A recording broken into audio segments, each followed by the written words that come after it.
Hello, everyone, and welcome to session 130 of Pokerole. What a number! What a big number! We are here as usual with the usual cast: Hydra, Karserus, Kyrio, Tubby, and myself. And I think everybody's having a pretty good day for the sound of it. Oh yeah. Oh, I'm good. Yeah. Very good. And I am recovering from a few things, but on a positive upturn, I would say. So I might be a little chill today, but I'm vibing and enjoying hanging out with some good people. That includes you, audience, both you on Twitch and YouTube. Thank you for coming by. And of course, I should also say, before we begin, as usual, that if you like the video, do think about giving this video a like. You can also subscribe if you're interested. And if you really want to help out, think about coming over to Twitch. We're trying to reach a partner, but of course need more viewers to do that. So if you want to come by, whether to lurk or to talk, think about doing so, because it does help out immensely. And we'd honestly love to have you. It's always nice to talk to new people. We also have a pretty cool Discord community if you want to check that out. And there is, of course, the Pokerole Discord community that you can get off of it. It's a separate server that you can access. I also have a Coffee link if you want to help directly monetize my content. I have a merch store if you want to buy some cool merch. There is Tucker merch. Should always mention that. And I also, of course, we have a wiki link over at Mirahees now for our game. If you want to check out episode recaps, catch up on things faster than watching all the videos, or look up character bios or other things. Heavily maintained by Enio as well as others. Thank you all for the effort on the wiki. It really is a wonderful resource to have. With all that being said, I do think I'm ready to kind of rev up here. What about the rest of you? I'm good to go. I'm Ready to excited. go here. Speaking of wiki, I've been editing a wiki while we've been gathering our stuff. Oh, thank you. The wiki or a different wiki? A different wiki, yeah. A wiki. Also, I will just interject to say there is only one piece of art. It is Zebachi's art for the last thumbnail, where it is blazed with KFC because I believe there was a line about that. Nice. Yes, Kalos fried chatot. That's it. Wonder what brought that idea up. Also, I love The this flavor art. is just It's very singing cute. it. I love his apron. I have not seen this art before. It's adorable. Oh, you didn't actually catch it. Ah, yes, it's very good. I like how he's a little bit buff too. I mean, yes. That makes sense for Blaze, I think. Yeah. Yes, the flavors just sing. It's just a symphony of flavor, you might say. But yeah, sorry for interjecting, Tubby. What wiki are you working on? Putting in a little bit of work into the swords and magic and stuff wiki. Oh, right, you mentioned that, because Yeah. that game desperately needs a better organization. Like, it has a good information, but generally it's poorly laid out. On the wiki, Yeah. that is. Yeah. Lately, I've been banging out a whole lot of like the creature pages, building a bestiary, almost, I guess. That's good. Well, good on you on working on that, and we'll come back to that game when it updates eventually, when I'm it sure. has more stuff. But shall we recap? Indeed. Hello, everybody. Last time was session 129. For every problem, a solution. As the party makes their way out of the Sun Petal Deep, they continue to talk about the events that have occurred, speaking with Lilligant over their thought process to see if they could help. They also discuss Chatot's current presence in Savantown, and how they seem to be unhappy with how lax the treatment of Lorantis was while they were imprisoned. During the conversations, Ralph mulls over the earlier reaction his Star Metal piece was having to Noibat's pendant. Assuming the pendant had originated from Kilidol's cairn, that would imply that the piece would be in some way connected to the cairn as well, though he would be unable to conclude what that connection would be with such little information. Once the team returns to Savantown, Ralph attempts to cheer up Noibat and Lilligant by remarking on how impressive it was for the both of them to survive in a mystery dungeon for several days, which succeeds in cheering up Noibat at the very least. Lilligant lets the team know that she can return to her home from the town entrance, and she says her farewells to the team as she walks away. Rourke suggests that Noibat stays with them for the night so that they don't surprise Rise by suddenly appearing again after going missing, which Noibat agrees would be a good idea. As the team heads for the base, Tucker shows Noibat and Lorantis the underground lodgings, and Ralph goes to his room to sleep. Meanwhile, Ryda asks Brooke to follow through on their request to have a conversation earlier before they go to bed. Brooke brings Ryda to his room, and they sit at his desk to discuss what Ryda wanted to inform him about. Ryda had gotten into contact with Eternatus to try and convince them to change the terms of their contract to extend the period Liar can be away from Eternatus before they are taken away again. There is some initial resistance, but Eternatus eventually said they would be willing to reevaluate the terms if they were able to bring them a particular crystal, which was a distance away from Teachier's current objective. Because of the target amount of time it would take to acquire the crystal, Eternatus also offered an extra time extension should Ryda eliminate a target, which was supposedly along the route Team Cheer was currently tasked with traveling. Brooke tells Ryda that, as much as they would love to help give Liar more time to be free, Team Cheer already had the official mission from V, and also had the official request to escort Mawile. As such, they tell Ryda that, if they want to fulfill these tasks, they will likely have to do it on their own, unless there is enough time after completing the official missions. Ryda acknowledges this, and thanks Brooke for considering their information, saying that they will not let these tasks get in the way of the current mission, and will only go to do these things solo if the opportunity conveniently arises. While Brooke purposely avoids questioning who exactly Eternatus asked Ryda to eliminate, they ask for information about the location of the crystal Eternatus asked for. Ryda indicates its location, and Brooke recognizes that it is close to the western coast of the continent, where Team Mischief Makers had said they were tasked to investigate. Brooke then dismisses Ryda, and the two go to rest. Before Ryda sleeps, they ponder trying to create a form of illusion to disguise themselves when performing tasks for Eternatus.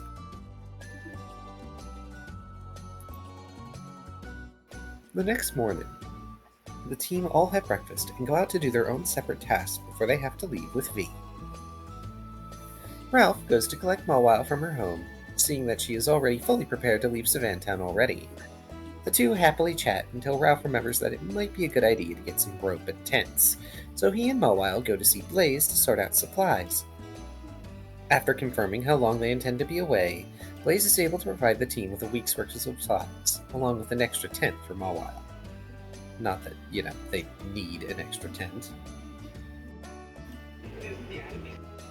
Tucker shows Lorantis around the base more, and lets them know about the supply of honey they receive, which should be able to help Lorantis with their nutrition issues. After that, they head to the spa to leave Puppy in the care of Miltank and Crocodile again. As they do, they see Lilligant, who gives them some coupons as thanks for their help. Gonna make a minor correction here. I'm pretty sure it was Miltank who gave Tucker coupons for bringing Lilligant back. But it doesn't matter, you got more coupons, which means more free spa time. Indeed. yeah. Minor edit, but more or less the same point. Like, the point is, y'all never have had to pay for the spa ever, and you probably won't ever pay for it. In addition, when speaking with Miltank, she lets him know that Crocodile had gotten the box open by Klefki and found vials inside that, after learning what Lilligant had been up to, could easily assume that they were used for nectar. Ryda further practices their disguising ability in the training area behind the base. As they do, Liar approaches them and asks about the Lorantis that had been in the base last night. To which, Ryda explains what had happened. They also explain that they saw Lorantis planting seeds into the underground area, which confuses the both of them. After taking a look at where Lorantis had been planting stuff, Ryda comes to the assumption that they may be planting things which could only grow in a cave-like environment, recalling some of the plants from their garden. Ryda then takes out the flower petals that they had picked up in the Sun Petal Deep, and while some had withered away, others were still luminous. And in fact, that intact flower caused some of the seeds to sprout slightly. Brooke goes to report to Pangoro with Noibat about the excursion to the Sunlit Crevasse. As they approach his office, they pass by Rise, who is relieved to see Noibat back in Savantown unharmed, though tells them that they will need to explain why they have been missing the past couple days. As they enter Pangoro's office, they see him getting scolded by Chatot, who seems even more annoyed that, in their eyes, Laurentis had gone missing. Pangoro sees Brooke enter and has them explain what they had been doing last night to Chatot, explaining that Laurentis had been made into a member of Team Cheer to allow them to atone for their food thefts. Chatot gets even more annoyed by this, further criticizing how lax the Pioneers were being with someone that was stealing crops, considering the purpose of the guild. Pangoro tries to maintain composure during the conversation, and Burke tries to counter Chatot's arguments by explaining that Laurentis, who had been growing their own plant life, could provide further assistance with improving the crop status. Chatot continues to grumble, and Pangoro bluntly states that it would be preferable if the guild were to try to offer more resources to aid the Pioneers with improving the crop situation to help them reach a point of self-sufficiency, rather than repeatedly coming all this way just to complain about the same problems again and again. Discussion then turns towards the issues with trade between Savannah and Sea Spray, which Pangoro explains has improved since Team Cheer had resolved the Salandit Bandit issue a few months prior.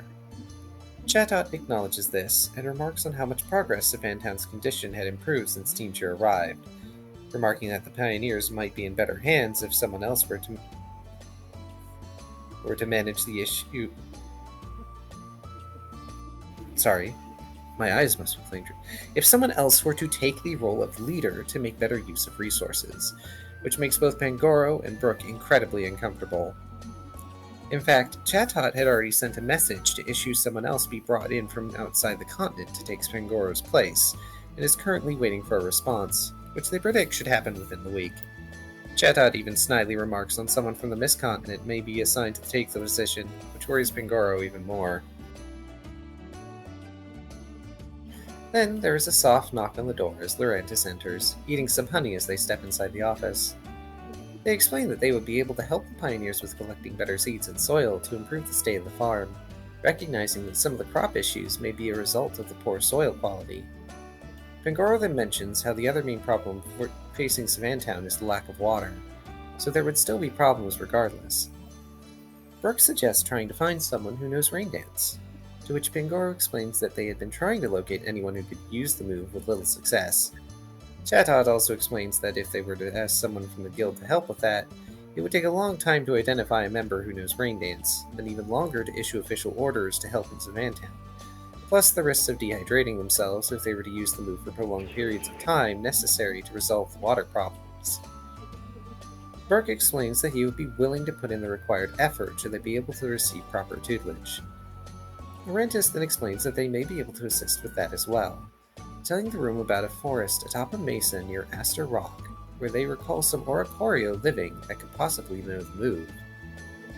That area was also prone to high winds, allowing it to contain a large variety of seeds, and also has fertile soil that could be useful for the garden.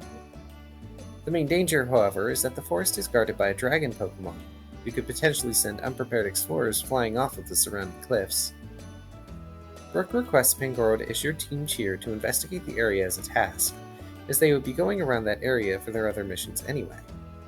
Pangoro agrees to the request, much to Chatot's dismay, since they aren't exactly many members free to tackle this new objective.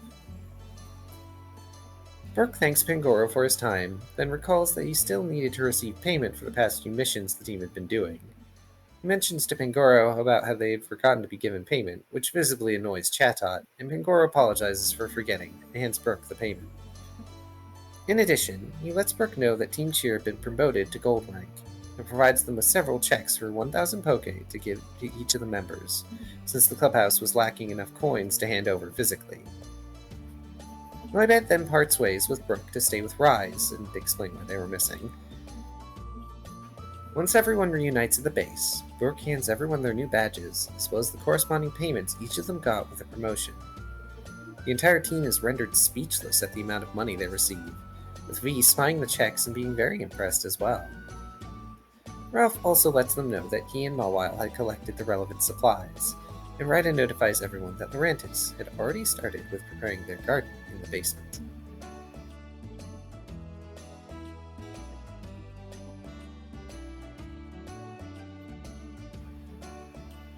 Ah.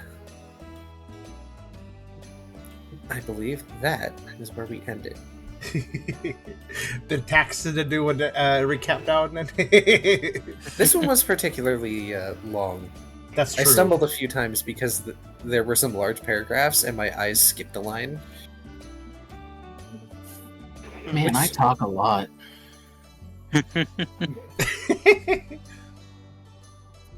Recap, they take a lot of talking.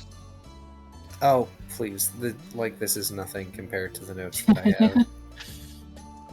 You know, it's kind of funny. I just had this meta thought. It's interesting that we can't find somebody who can learn Rain Dance when you consider it on a meta level, because if you've ever gone to the Rain Dance page of Bulbapedia, the number of Pokemon who can learn Rain Dance may be one of the largest Pokemon lists that I've ever seen on a move page.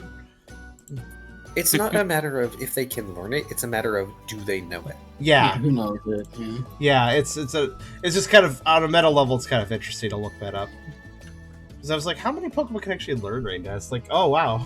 I was like surprised. But that makes sense because I think the weather moves in general can be learned by a lot of Pokemon on a meta level, on a mechanical level, because it's a setup move. It's so impactful, yeah. So you need it to be on a lot of Pokemon, potentially on a lot of Pokemon, in case you want a specific setup going. Yeah. But also, like, you don't see a ton of those Pokemon that can learn it with it. Mm-hmm. Like on a lore level, it's utilitarian, but on a battle level, it's not really as commonly used, I imagine. It's Yeah, useful for clearing other weather, as well as improving water moves. And True. making fire moves less dangerous, but that's about it. Mm-hmm. Yeah, I suppose for weather move, people usually go for Sandstorm and... Wasn't Sunny Day meta at one point? Yes. Probably. Some people go for Sandstorm even when they don't want to. Tyranitar. I don't want Sandstorm, but oh well. I have a Tyranitar, too bad. Stares at Garchomp. Does Garchomp do that too? Garchomp can also get it, yes.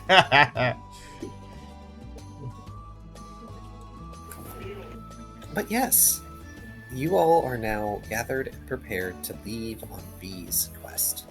Finally. Yes. And just to recap, the dots on the map, which I wonder if we could get this map properly updated with locations. Well, I mean, some of these are just side quest locations, but the green is the bounty target, right? For Rhino. Is that right? No, that's the Mawel's ruin, I believe. Oh, that's... okay.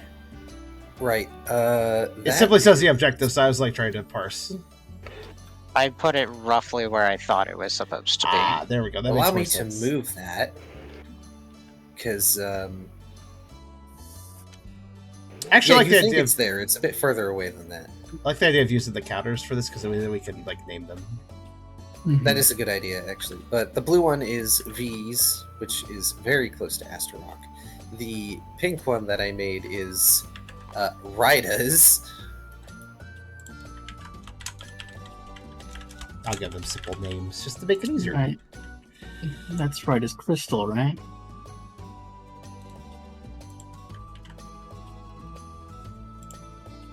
Yes. This one. Can't I just... Oh, it only fixed the block base. There we go. Yay! Honestly, that might have been a great idea to have from the start if I hadn't been so lazy to actually make a map. Randomly, would you like me to make multicolored counters to just so you can have different color counters for the future of the map? I can do that later if you'd like. You can just name them. That's Okay. fine. Can I change them? No, you can't change them. I will say, it might be helpful to change the green colored one because it blends in. I was thinking red maybe for the... That would be a nice easy color to see. Yeah. If you change Oh, the wait. color, it changes the siding, but that'll work. I forgot that the red... We actually had red counters. Here you go. Hee. Don't worry, I'll just swap them out. Thank you. Yeah, because otherwise it blends in a lot.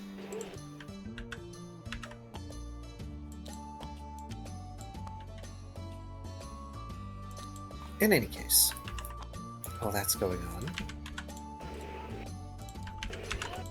B is impatiently waiting by the door at this point.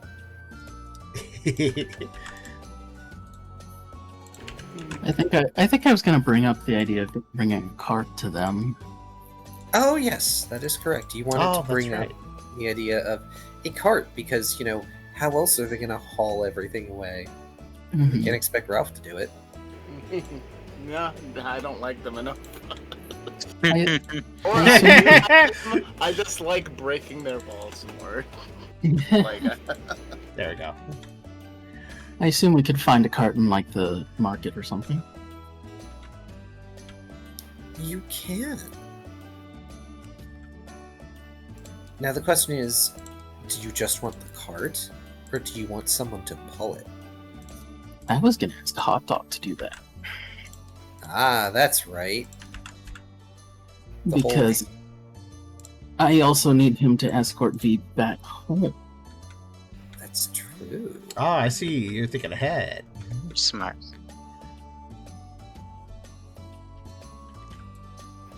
Alrighty. Well, a cart is a mite more expensive than, say, a meal. If you want to buy one to keep, a decent, sturdy one at the very least, it's gonna be about 300 poke. Does that imply you could rent one as well? You can. How much would renting one for a week or so be? Renting one for a week would be about 25, but it is expected to come back intact. Right.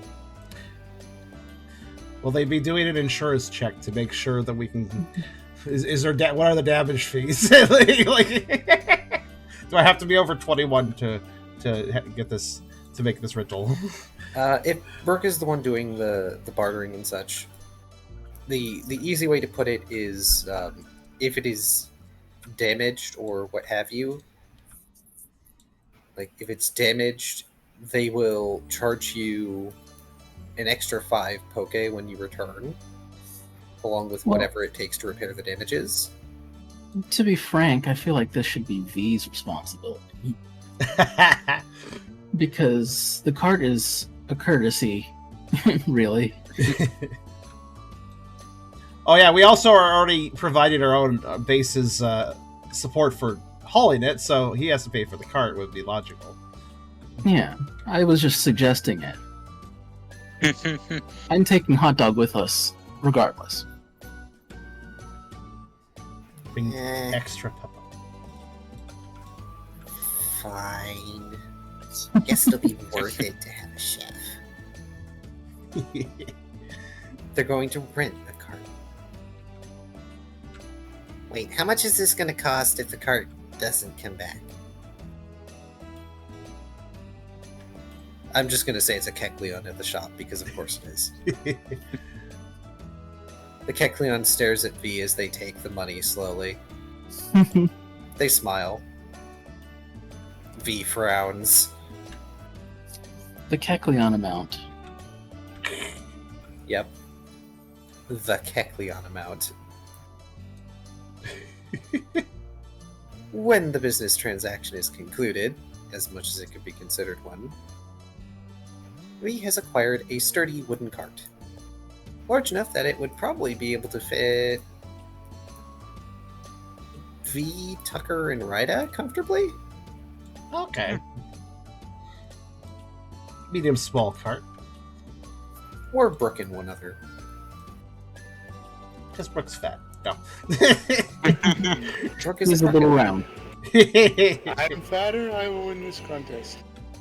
And I like how Ralph can't even that's fit how in the cart. Ralph was not brought onto this conversation about fitting at all. So The cart is too narrow for Ralph. Even with their svelte frame.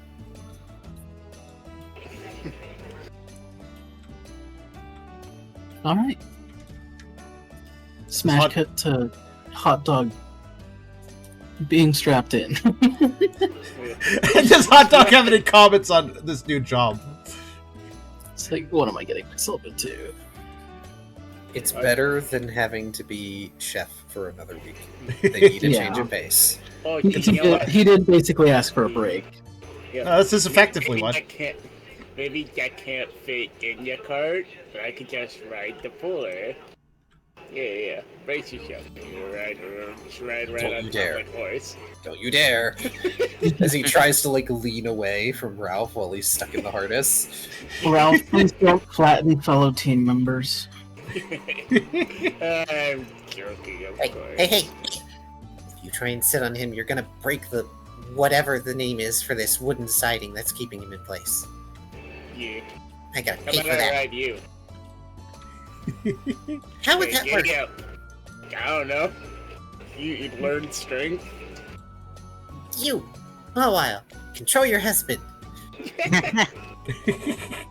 Mawile is taken aback and only very briefly flustered before she folds her arms and goes, I can't control that man. I don't know what you're talking about.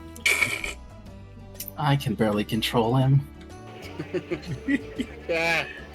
It's not your fault, V. You're just really, really fun to mess with. Uh-huh. Yes. Giving Ralph the side eye. We're gonna get 1-star review on this mission. Now, 4.5 stars. Excellent service. Terrible, terrible customer side manner. Team Sass is more like it, says the review. Yeah, it's like, imagine you go to a mechanic and like they're super rude, but like they take your car, it's really cheap, they do it really fast and they fix it perfectly. It's shiny and clean and it works like brand new, and like, here's your car, stupid. No, I legitimately know people who use services with people who are just have terrible customer manners, but they just do an amazing job, so they go back to them. Yeah. Some people pay good money to go to restaurants like that. That is my mom's dream job. Like, she's explained it to me in detail how her dream job is to like work at a restaurant where she gets to be. She gets to be a bully, basically, while also providing good service. Right, moving on. Before we get sidetracked for too long. Yeah. It's fucking raw. Oh my gosh, I swear! I'm sorry, I'm just quoting. Quote. There we go.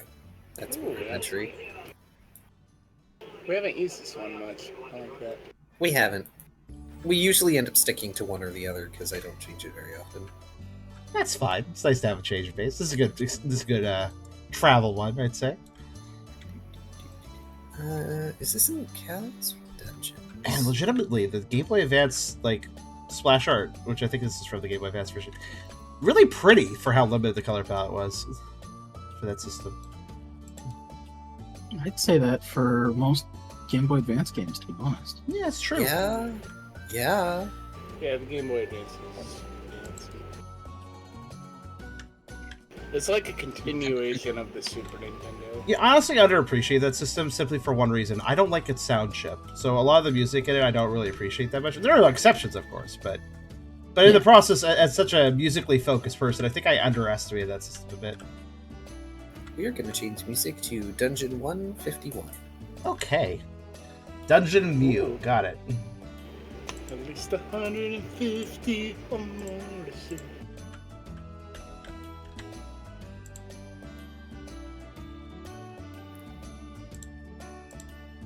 What song might that be? Let's see. Oh, it's right at the bottom.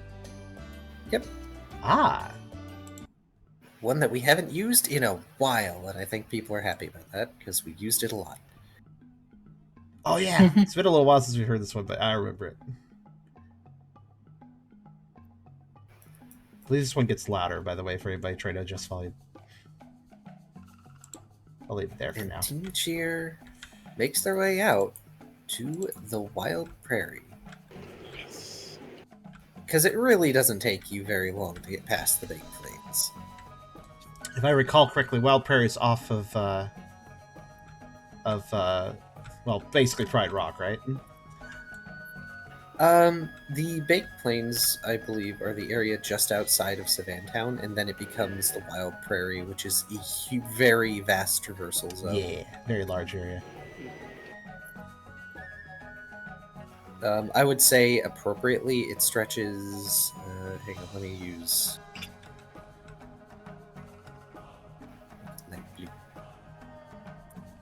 Yeah, feel free to draw.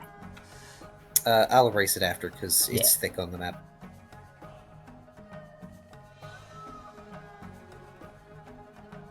Approximately around there. That's fair. Yeah. So There it is covers a few more points of savanna, difference. but it's technically not the quote-unquote wild prairie at that point. Mhm. And does the Zilclan do they basically own that territory as a whole, or They control the territory, yes. yeah? Owning it is not the Well, correct. that's not the right word for what a wild does, but basically that's their hunting grounds, I would say. Correct. Brooke jokingly says Squirt is in charge of the base while it's empty. Squirt salutes Brooke when you leave. Oh man. And I imagine that they're gonna have one of those cute little misadventures that like Pokemon produced for direct to YouTube. One of those cute shorts. Man, there's a lot of those. I mean, do you remember the first Pokemon movie and the pre-show that was on it? Yeah, the YouTube shorts are basically effectively sequels to those pre-shows of the movies. Yeah. Oh yeah, those Vacation by Vitamin C got famous off it. I remember that. Well then. Let's see. For travel, let's have somebody, anybody will do, Okay. Do that? make a an insight survival nature roll. Let's take a look. I got pretty good. Well, I have one note. Tip in nature. It's a really solid roll for Tucker, technically. That's 9. Or wait, I don't know Me, it's anything 5. about nature, but I have insight and survival. I lied. It's actually 8. Well, I only got 7. either of you can do the next one. Okay. Okay. Because 4 is not bad. Especially given how familiar you all are with the Big Plains and Wild Prairie for the first day. Mhm. Almost unsurprisingly, V decides to ride into the cart after the first few hours. They have had to walk a long way already. Surprised it took a couple hours. They know how to get their paws dirty. So I do have a question for you. Are you going to just try and cut directly to these? I think considering how much time we have, I think that'd be the best idea. Right, not meander too much. Alrighty. Indeed. I guess I have an important question though. Will it still take over a day to get through the Wild Prairie? The Baked Plains? Not to get through the Baked Plains, Okay. especially since you guys were smart and brought the cart. I will probably keep an eye out for the beetle fruits, though. Also, I said Wild Prairie. And technically, effectively, the Wild Prairie area will take more than one day to get through. Yes, it Because of will the take stats. several days. Okay. Then I know what Tucker's doing on the first thing. Because remember, just getting to the Drizzle Woods, didn't that take you over a week? I think so. Yeah, but we're bigger and stronger now. That does not Bigger and stronger does not considered- reduce step distance, unfortunately. Correct. We're bigger and faster. Because I believe, yeah, the We're distance taller between and our small ones can ride in the cart. yes, We also Those have to that get pace for the tired- cart, of course. yeah, those that get tired can ride, and it's also possible for Hot Dog to swap out with someone else, like Ralph or Brooke, who has decent strength score. Yeah. I know I that wouldn't Tucker mind has a going for a decent while. strength score, but Tucker is a bit small for the harness. If Tucker tried to get it, the cart would be tilted down towards him and probably be really hard to pull. It's a little too short, probably, even if it's not a huge Yeah. cart. The only one who can't get in the cart is poor Ralph, which is unfortunate. You can just rest for a couple minutes. It's true. Wait, doesn't rest have a stipulation in it? Hang on. Does it? Well, in that it's a healing move. I mean, I Oh, could rest in story, I guess. Like, Rest. Okay, I feel like I remember reading somewhere about not getting the benefits of rest again after before 24. I must have read something or other, and I'm confusing it with rest about not being able to get the same benefits. the benefits of like a long rest inside of the 8 seconds it takes to cast. Oh rest. no, I'm thinking of swallow. Ah, I see. Yeah, I see it. Yeah, you must rest an hour before you can swallow again. That's right. Okay, never mind. Yeah, you can just rest if you're really Gotta give it tired. time to digest. But that does not work infinitely. It just occurred to me that it's a very common nomenclature in any sort of tabletop game to say like, oh, you need to like rest for do a long rest or a short rest before you can use this again. But that's a little more confusing in a game that has rest as a literal ability. I just kind of realized. Like, sorry, Ralph, you cannot use swallow again until you use the rest move for like 1 hour. But in any case, yeah, no, you're not gonna. It's not a day out because it takes roughly 2 days to reach Sea Spray, and it's a similar amount of time to get to the Zeal Pride Rock or the Cave of Mirrors. Yeah, So I it will will take be. you. Yeah, I will be keeping an eye out for the noodle fruit. Partially because I like the noodle fruit, and partially because even though I wasn't privy to every single conversation, Ralph is at least vaguely aware that Svantown needs to grow more shit, and I think he'd figure out that, oh, how about the shit that already grows here? Yeah, it's a good idea. Do you ever say a funny? You ever want to say a funny quip? You're like, I don't know if I've already said that before. Yeah. Did I mention the dog that makes spaghetti? Wonder what he would think. No. of You did. Did I say You that? did. Oh, damn it! I was Yes, repeating myself. You did mention Spaghetti Wig. Make Well, a running joke. Hey, running joke. My force it repeatedly. Is there anything you all want to do during your first day of travel? Mm-hmm. Other than procure a few of those fruits, no. Okay. Tucker. In which case, Oh. Okay. while Tucker does their thing, Ralph can do another insight survival nature. We'll see if you can. Oh, foraging.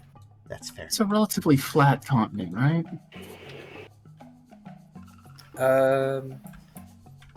Relatively. I know that it's not really sort of denoted here, but there are mountains in the north. There is Aster Rock. Mhm. Of course, the blustering canyon. Yeah, there's the canyon, as well as the mountains in the south that you guys went into in order to get to the Dragon's Path. I know that the mesa is somewhere over here. It's also not marked. Okay. But yeah, it's Just a relatively. wondering if you can like see it in the horizon, like way in the distance. Aster Rock, yes. Aster Rock, yeah, but the mesa, I mean, that might be too far away. It's too far away, and also Aster Rock kind of dominates the skyline at the moment. Fair enough. Guess we just point ourselves toward it and keep walking. What were you about to say, Tucker? This is a very ideal place for him to set up a trap when they decide to rest, with the net snare that he's been holding onto for a while. If you recall, this is an area he knows is a hunting ground because he did some hunting with Zeal here. That's not a bad plan. Unfortunately, Ralph, you do not see any noodle fruit. I'll have to keep my eye open as we walk around. Indeed. So he probably would pull Brooke aside because I don't know if Tucker could set up the net snare all by himself. Oh yeah, Brooke will help. Okay. It is effectively a rope snare, so I guess it would probably require a tree of some sort or something like that. and also some sort of tantalizing food item. So something would have to be sacrificed for this. Sacrifice the goo. What did anything go Is for it it? appetizing? It might be appetizing to something that we wouldn't want to eat, like a grimer. I don't know. I have a chesto berry that I've had forever that I've never used. I mean, yeah, you can lay down a berry. That would act as bait. Okay.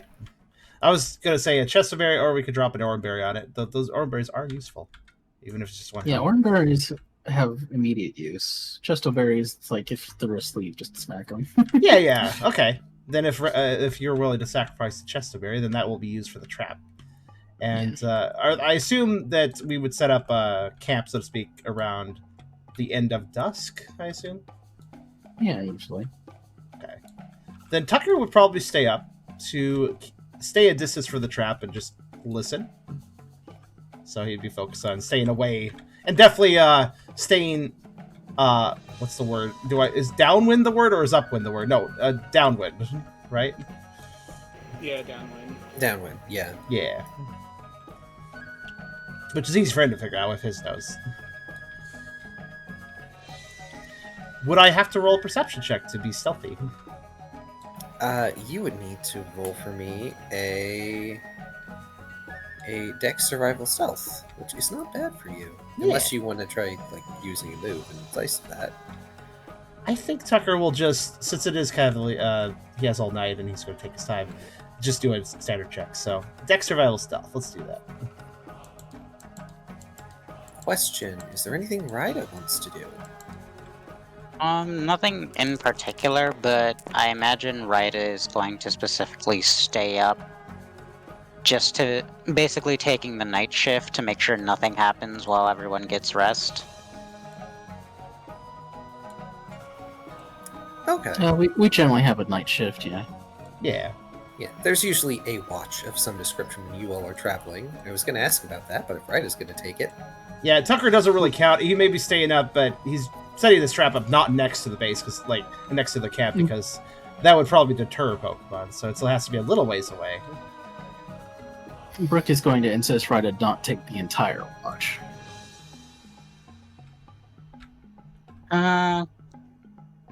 If Brooke wants Ryda to go to sleep, they can, but they do offer to just stay up through the night and then rest during the day while you guys travel, since there is the cart.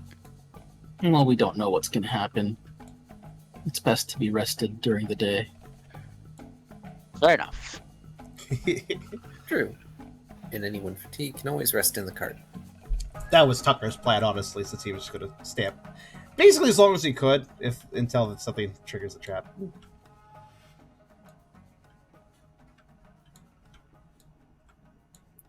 Let's see.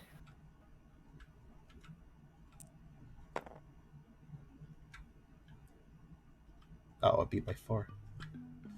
You catch. Okay, it's not a beat roll. That's good. Oh no, I didn't really beat by 4. It's just a higher number.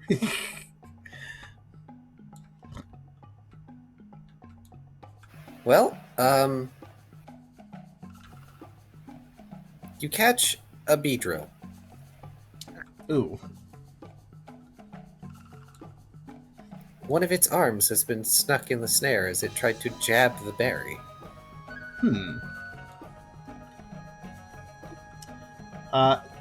Can Tucker confirm that it's not, that it is a feral? First off, that's important for him to, of course, check. How are you going to check that? That's true. Ask it? Yeah, admittedly, there are wilds that are bees out here, so... Be like, hey, are you a feral? And if its response is, what? No. Then, it's not. If its response is... Honestly, yeah, that's it is. that's a straightforward approach. Tucker probably do that. When you try to ask the question, it does just buzz at you. Okay. Now it comes to choice. Is this edible? Is bug edible? I guess bugs are edible. Yeah. Even venomous bugs. It's all in the stinger, right? So... Okay. Actually, bugs are... some people may revile, I'm just trying to think, because Tucker did hunting, but was Tucker think of eating bug? I don't know if Tucker has eaten bug, but sure. Why not? Probably. Yeah. Slimy yet satisfied, I mean. Alright, then Tucker will, assuming it's, I don't know if I need to roll for this or something, but Tucker will, kill it. Because, well, that may be surprising. Tucker has been learning some techniques, and this is actually an area where he feels comfortable doing proper hunting, like, you know, Brazil and such. So, what should I do to roll for that if I need to? Well, roll and attack. Okay. Let's see. So it's still technically kind of dangerous because it is only snared after all. So, oh yeah, it is angry. Tucker will keep from a distance and probably focus on. Well, yeah, I'm Dark Pulse in that case. The goal, I know it's not a lethal move, but the goal is to knock it out or at least weaken it. So, Dex Fight Channel. Do I have to roll accuracy? I assume I do. You do not. Okay. I just want you to roll damage. All right. Special +3 then. Plus 1 extra die for stab? I forget how this works. Did I roll it? Oh my goodness. Tucker whiffs the stared bug. Oh, wait, hold on. Do I get an extra die for stab? I forget. I believe so, yes. Okay, let me just throw it out. Alright, that's something. You try to conjure up the negative feelings in order to try and kill this poor bug, and you fail. Kind of makes sense. It's already a grumpy bug. It's more negative than you could ever be.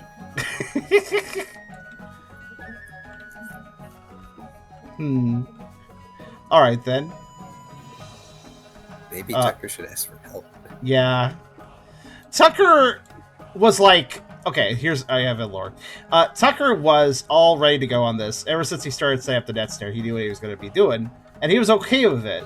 Because hunting a feral is different from, you know, like actual acts of like malice and such. This is circle life stuff. But when it comes to actually doing the act, without Zill there as extra encouragement, and I think Zill probably helped with the the killing portion of the hunting before, doing it himself, Tucker just can't muster the actual force to really land a proper hit to even knock this thing out so he can do it. So, somewhat sheepishly, he will kind of groan to himself and probably go see whoever's currently doing the night watch to see if he can get some help. At this point, it should be Ryda, I think. I was gonna say, isn't that Ryda? Perfect. The resident expert in murder. So Tucker was probably a little ways, so he didn't see who was doing what night watch till he head back. When he sees this Ryda, he kind of hesitates for a moment. Clearly, if Ryda sees him when he approaches, because Tucker's a little hard to see actually in the night, which is part of the reason he was watching the trap. The Tucker gives Ryda a look.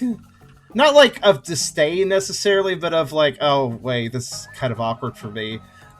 Before finally approaching and going, Ryda, my trap, it worked. I kind of beatrilled, but kind of waffles for a second.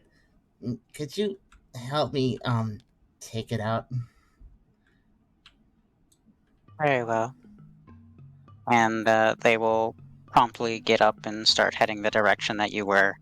It's clear they had an eye on you this whole time. It's a good thing she was, it's a good thing Ryda was on watch, because Ralph would have been like, oh, why are we taking it out, you guy restaurant? Yeah, like... Not making it better in any capacity. Yeah. Ralph would give it a name. Tucker will elect to go ahead and just stay at the camp, mostly because, well, the night watch has just left, so he should probably take place of that, just in case. And also, he doesn't... Well, he's okay with hunting here. He's still not sure how to feel about seeing Ryda do something like that right now. So... Fair. Well, the both of you get back to the snare, and this thing has nearly managed to break off the tree branch that the snare is attached to. Oh, It has been Yeah. stabbing the tree. makes sense. First thing Ryda's gonna do is use hypnosis on it. That I'm going to have you roll accuracy for, just in case it botches. That's Mhm. fair. Insight contest allures. That's 9, 10, 11. Minus 4.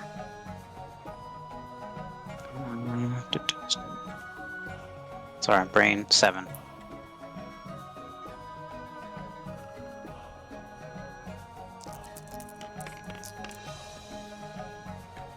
Okay.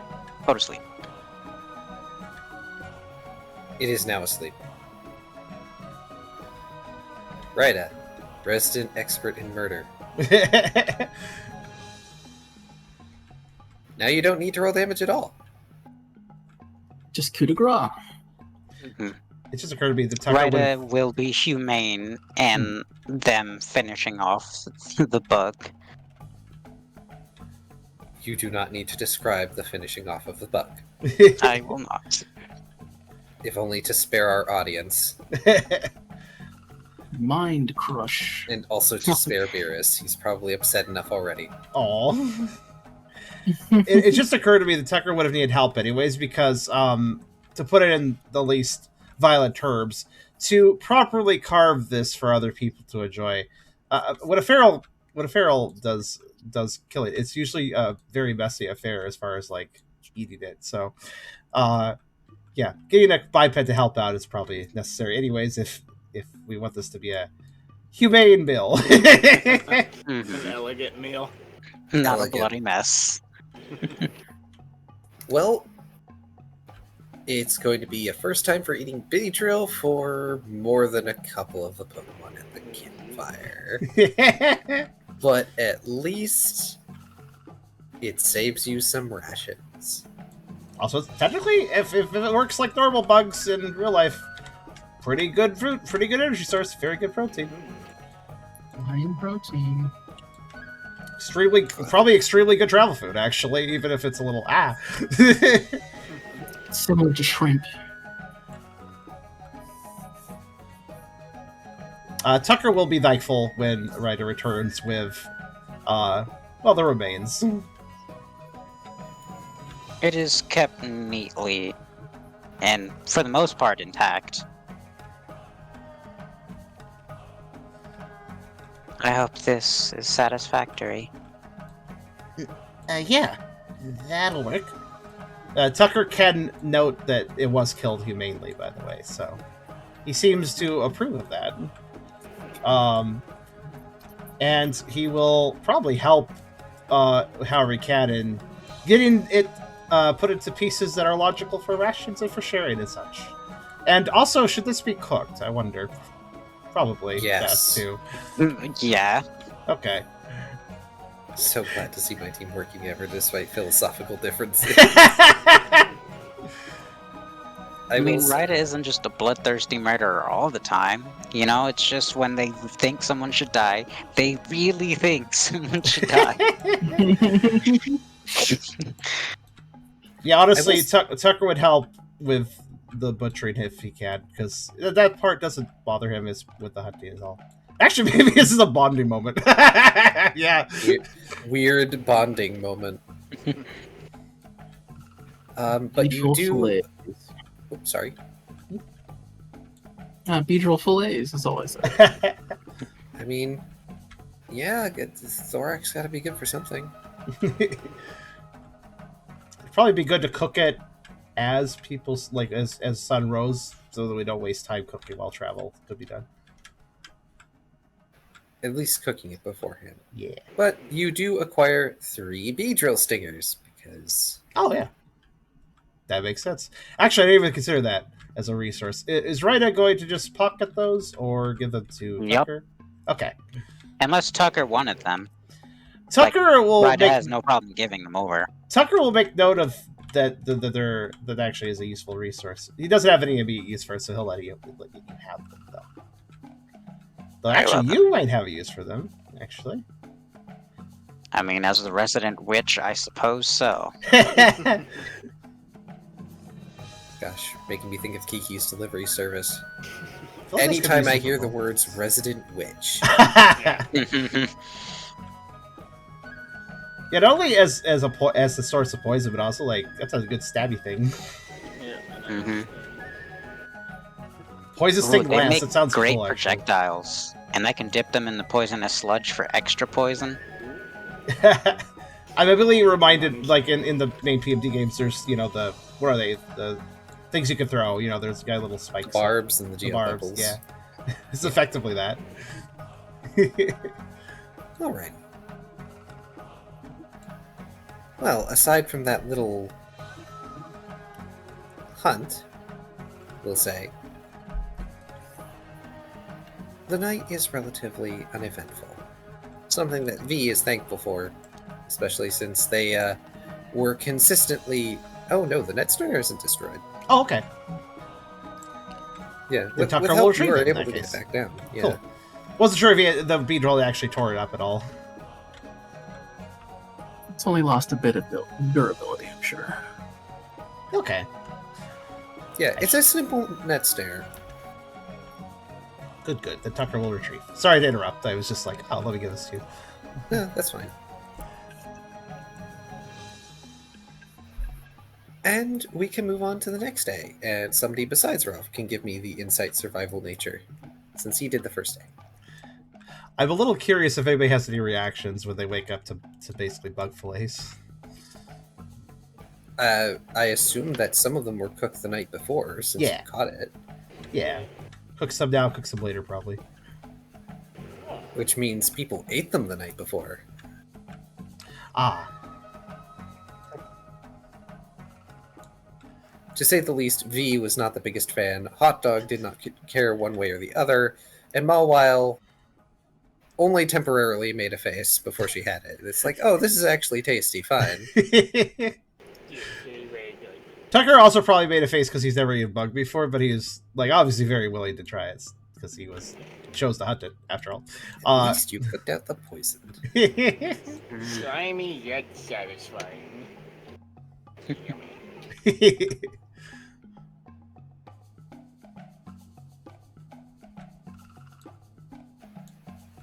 But in any case, somebody roll me that insight survival nature, please. I'll leave it to someone better suited for it. Tucker's This taking a time? cart nap, so I'll let somebody else do. Okay, I guess it's Bruce turn. So, Because I have the lowest out of the entire party. Not very naturally inclined. Solid. it's 3. Nice. 3 isn't bad. It's a little slower going today. You're kind of around that area behind the Pride Rock where the grass is thick and tall, which makes it harder to pull the cart through. Luckily, you have Ralph who can lead the way. Yeah, I just barrel forward up front to plow grass aside.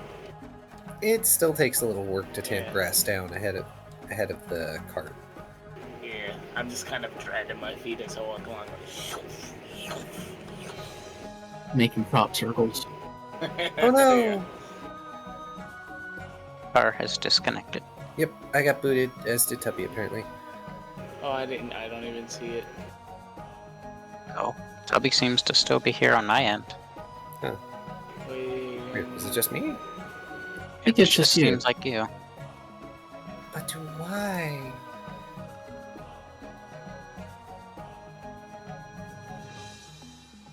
Bananas and bananas.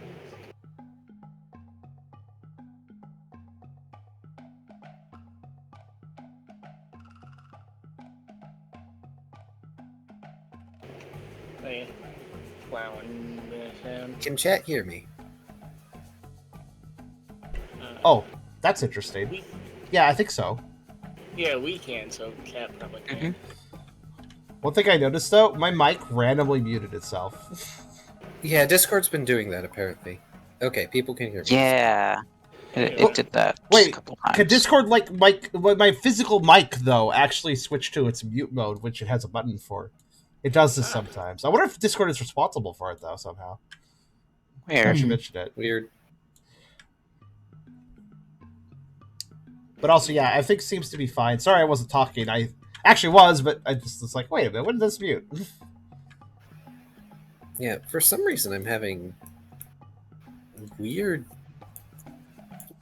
P2P failed. Yeah. Oh, there you go. Yeah, that's real weird. Yeah, the only thing that seemed to happen was you leave the table. Everything else was fine. Aside from weird quirks. Alright. Electronics be weird sometimes.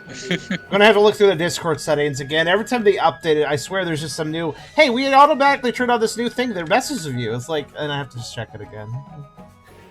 In any case. Oh, no. Yeah, slower going, having to stamp things down. Yeah, and I'm kind of keeping an eye on the tree line for those fruits still on the second day. What trees you do find, which means give me another insight survival nature, Ralph. Indeed. Because in Ralph's head, this is the answer to the Earth conundrum.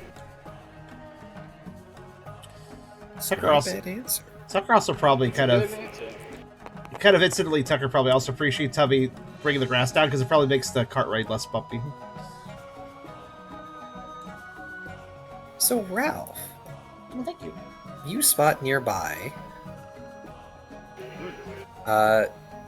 You vaguely remember, at the very least, the various ledges in the one area that very early on your way to the Pride Rock, you all took shelter under one before, around where you originally saw the noodle fruit. This is clearly not the same location, but it's a similar setup.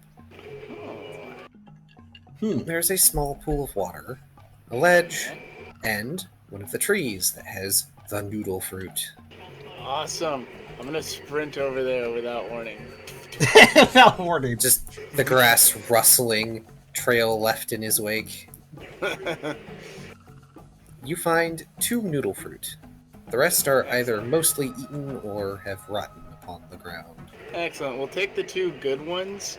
I might rustle around. Can I work out, looking at one of the eaten, like half rotten or eaten noodle fruit, can I work out what looks like a seed? Like, can I work out whether or not the seed's inside the fruit or separate or what? No, unfortunately. This is kind of a bit of a mess. Good question, though. Now, you could probably extract seeds from the ones you have. If you eat them carefully, I suppose. Yeah. I mean, so long as you don't swallow them whole. Indeed. Good idea. Well, I shall make my way back to the cart after assessing that I'm pretty sure that these seeds are inside the fruit, which that's the purpose of the fruit, to nurture the seeds, so...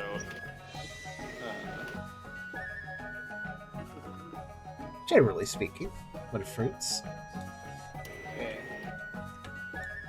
So, I think I can reasonably assess that those seeds are inside the fruit. Hesitantly nod, like, okay, yeah. And bring the fruit back. Ooh. To the cart. And then continue, pushing the grass along. Okay. Okay. Also, it is worth noting that Beerus didn't leave on his own volition. That was also a disconnect proper. So, I'm saving the table here or there just in case something happens to the rest of you. I appreciate that. Fair. Yeah, and then after I get back, I'll explain. Oh, yeah. So, this idea came to me, and, I'll be plowing the grass down as I walk and talk to you guys, and we continue. So, yeah, this idea came to me, guys. So, the stupid bird lady is mad at us because we're not growing enough stuff. It's like, well, you try to grow stuff in this hot environment. And then, wow, stuff already grows in this hot environment. Yeah, you guys are with me. I hold up the noodle food. The noodle food grows here. So instead of trying to import all sorts of berries and other crops that need a whole bunch of water that's just not here, we should grow stuff that already grows here. Cultivate these bad boys, pump them out, make Savanntown the #1 exporter of noodle food. Guild saved.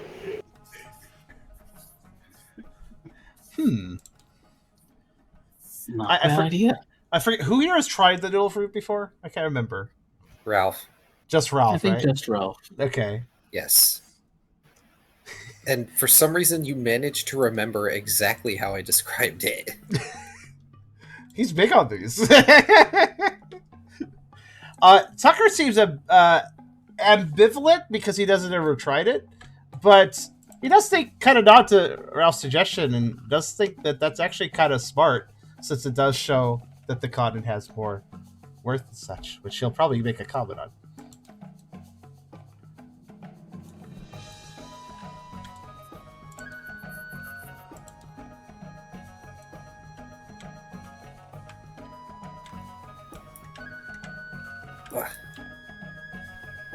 Right then. Anything else anyone is doing on this day?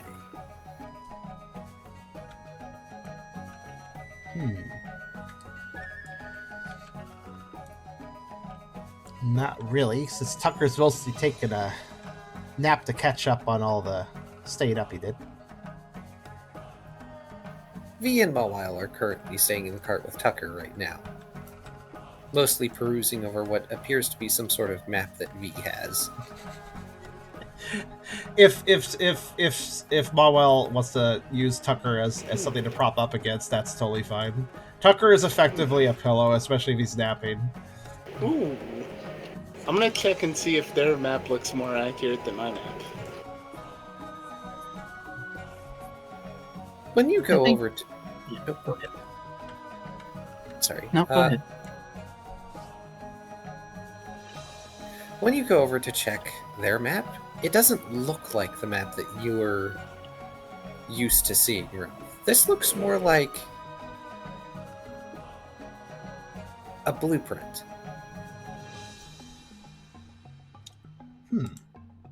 Oh. It's not nearly as technical as the ones you're used to, but it's at the very least a sort of rough overview of something. What, is this the place that you're gonna go loot?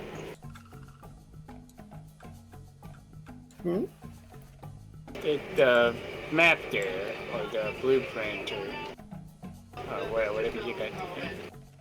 Oh, this? Yeah. Nah, this is what I'm going to make my expanded cafe look like. And they seem so excited with sparkly eyes. Oh. Mawile rolls hers and leans over towards Ralph. Oh, there goes Kyrio. It's his turn. It's the place we're going to, Ralph. Oh. I was going to try and keep it from him. Oh, that's pretty cool.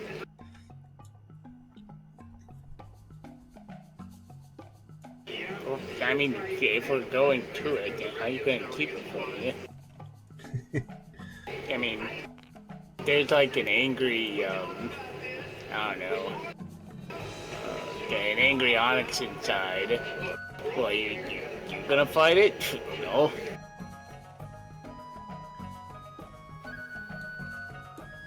Sorry, what about Onyx? He's just like randomly throwing out there could be an Onyx there. Yeah, basically. It was like, how are you gonna keep it from me? Like, once we get there, like, what if there's an angry Onyx inside or something? Like, are you gonna fight it? Oh, No. There we go. that was a proper disconnect. I think Steam servers are going down. Don't worry, I made us table save. And also, yep, it's been a while. It's been a little while since we had the Wednesday hiccup. So why not? I guess it's fine. Look, I'll just, you know what? I already saved the table. I'm just gonna before it does it to me, I'll just leave myself because we all know it's going to just do that. I'll just give it a second. I'll reload it. Okay. I can continue with this because we don't need the table right now. Yeah, we're just doing social. I mean, if there was an onyx, it probably wouldn't be there anymore. You know how destructive big onyx can be, right? Giant rock snakes that burrow tunnels in the earth. Yeah, but just as an example. It could be anything there. So, I gotta be in the know. That's exactly why I have you here. V That's has right. this smoke Don't you squirrel. forget it. Mm-hmm. That way, you all can take care of the danger while we go looking for the loot. Yes, because you're big and strong and awesome. Don't you forget it. Oh goodness, somebody's car alarm was It's kind of soundscape. Ah, there we go. Okay, I was able to finally make a table again. It wasn't letting me for a while.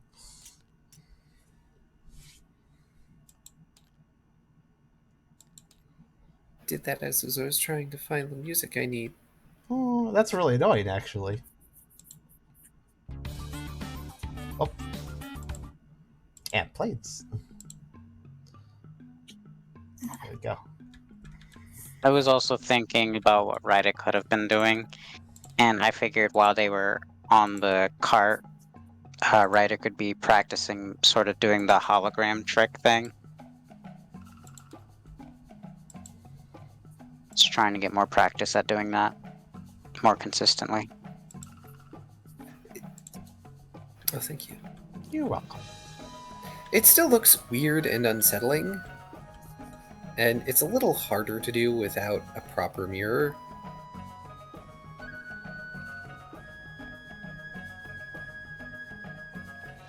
But how dare you?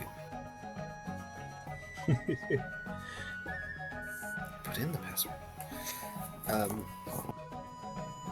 But you are more consistently able to project the hologram over yourself instead of distanced.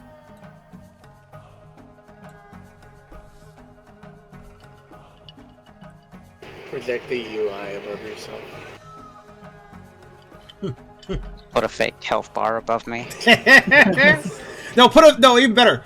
Not just a fake health bar. I also put like level 89 or something, so that anybody sees you is like, oh shit. Oh shit, I better step away from this. Put a skull next to it too. Skull, yeah, that's what I was thinking. Put a skull next to your health bar so that everyone thinks you're a boss. No, I just use hypnosis on people and make them hear boss music and then have like the big text whenever you see a boss. Rida of Team Kier, or Rida the Executioner. The point is not to give your identity away.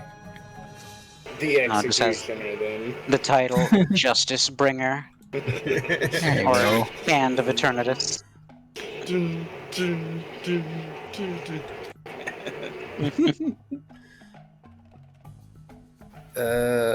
I've accidentally zoomed too far into the tablet.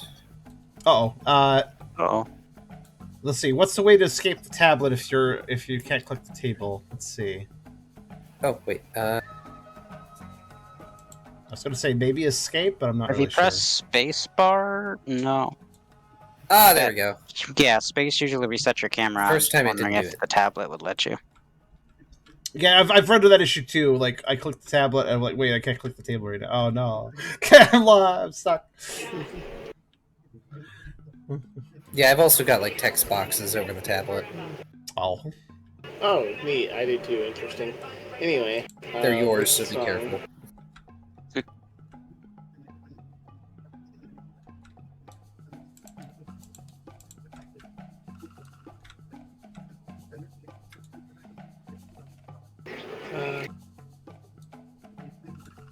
Percent. I'm just making in my head canon that if my walls just stayed up in the cart, they're totally using Tucker as a back pillow. It's fine. Tucker's comfy. Yeah, sleeping dogs are extremely comfy. Let's see here.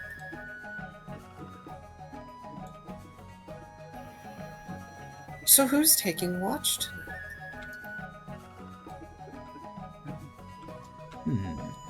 Ryder would be the first to volunteer. I have some moves I can practice during the night. And then Trogdor comes in the night. That's fair. Brooke does it. Ralph would probably be a bit tired since he was doing extra heavy stompings to get the grass flat. Yeah, I'm the only one who can't ever rest in the cart. So. Yeah, that too. Yeah. Which is unfortunate. Yeah, so yeah, me and Maz will be retreating to our tent probably each night. Sleeping, of course. Also, just to say fair, I do not believe Tubby is not leaning into his mic. It's just that he has background noise. Yeah, I can hear Tubby fine. There's just background noise. It's fine. I wonder if it cancels it out if I do lean in. Well, it makes it's you more more prominent, easier. so that means I could like lower the volume a little bit, and then the background noise would be quieter. Ah. So it would be a better balance, but I don't want you to like hurt your back or something, you know.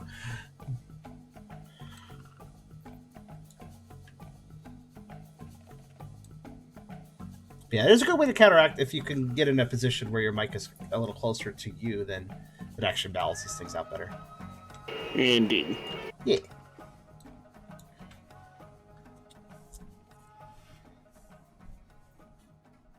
Anything happen in the night? That's why I was looking for music. Ooh, Mm. Events 213, if you would not mind. I would not mind.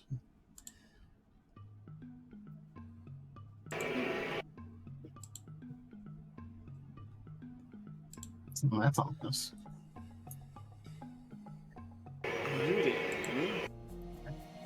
So, Brooke is currently practicing, yes? Mm-hmm. Is anyone else taking watches?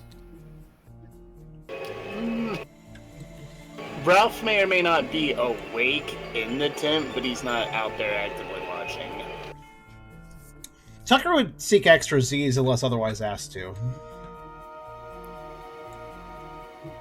Right is the opposite. They would opt to stay up unless specifically asked not to. I think normally we change shifts every 2 hours, something. I disconnected. Oh no! It's fine. They'll I stabilize. guess it was my turn. The servers will stabilize soon, I'm sure. Yep, it always does. Now, that said... If it's who I think it might be, they about to get fucking erased out of existence. Oh, I should note that Tucker's been pretty chill on traveling through this time. Just to randomly say. Indeed.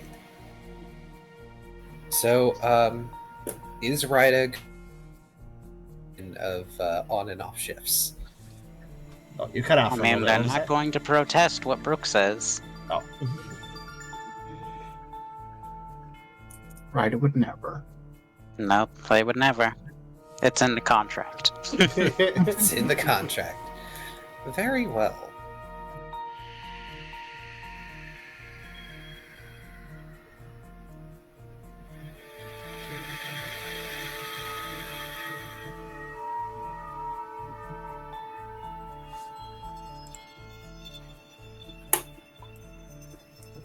While you're resting, Ryder,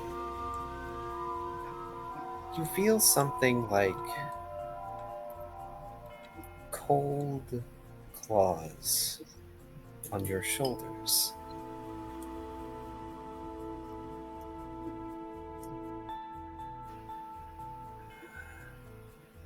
The time comes.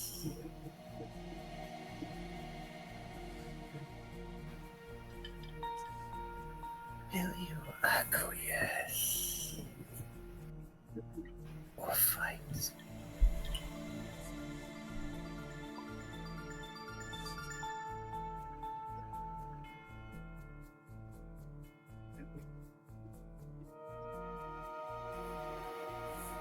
Whispers in a dreamless slumber, however light it may be. familiar whispers. Interjection. Hydra's laptop crashed. I don't know if they're hearing this. Oh no!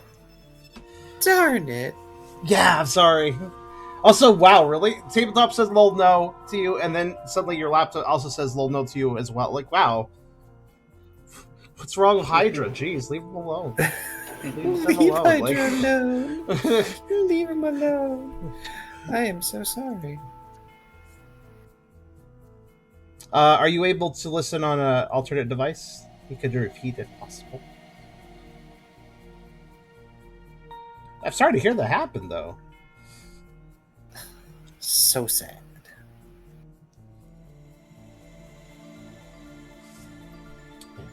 Yeah, I'm booting up back. Booting up now. Okay. Okay. In which case, we will. Spooky. I can move on. It's fine. It's fine. Oh, that was weird. For like a frame, something's flashed on TTS. That was weird. What was that? Weird things are happening today. Yeah, really. Spooky. Brooke, since you're currently working on a move, which, by the way, you feel free to put a pip on whatever move you're working on. Mm-hmm. Yes, I assume it's a mo. Yeah, let's. Oh, I can't change my thing. Oh, I can't. Oh, there's mine. Oh dear. Am I back? Oh, there we go. You're back, but I think TTS is having a fit. I think I know what that flash was. You know when you There hit we the go. games button and it lists a bunch of things? For some reason, TTS very briefly for like one frame flashed the games window up and then immediately went away again. That was really weird. Yeah, I can't do that text box either. I think I'll reset the table one more time. Yes, that may be a good idea. I guess Before I'll we just- proceed. Yeah. Apologies, but also if you've been here to episode 130, you guys kind of know how this works by now, probably, the viewers. If you are new, it's unfortunately... I really wish that the TTS devs... I understand the servers going down, right? But I really wish the TTS devs would just simply roll out an update where the host doesn't have their server crash. That would be appreciated. Excuse me. Okay, there it is. All right. The tablet is like weird that as soon as I joined in, but it's fine. It's back to normal. Well, with Prairie back, Yes. You cut out as soon as you said something about claws on right shoulder. dang it. Yeah, there's something that feels like cold claws on her shoulders. Or their shoulders, sorry, as they rest.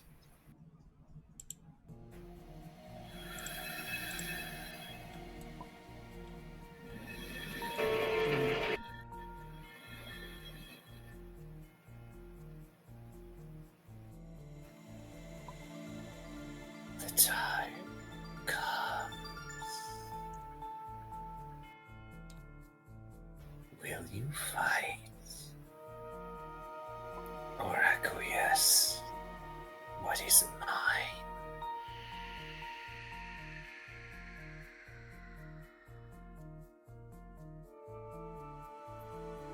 Ryder would immediately jump up and get ready to fight whatever it is.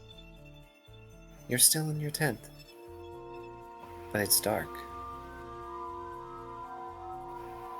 I know what's going on. Yes, you do.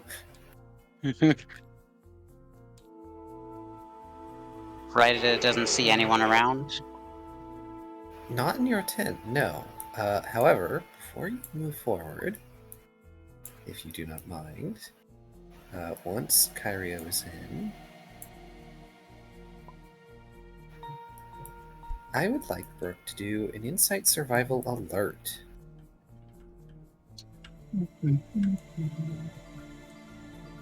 Oh no! We're far enough back that the text of Brooke's thing is busted. Wait, what the heck? But I've been saving the table regularly. What the hell?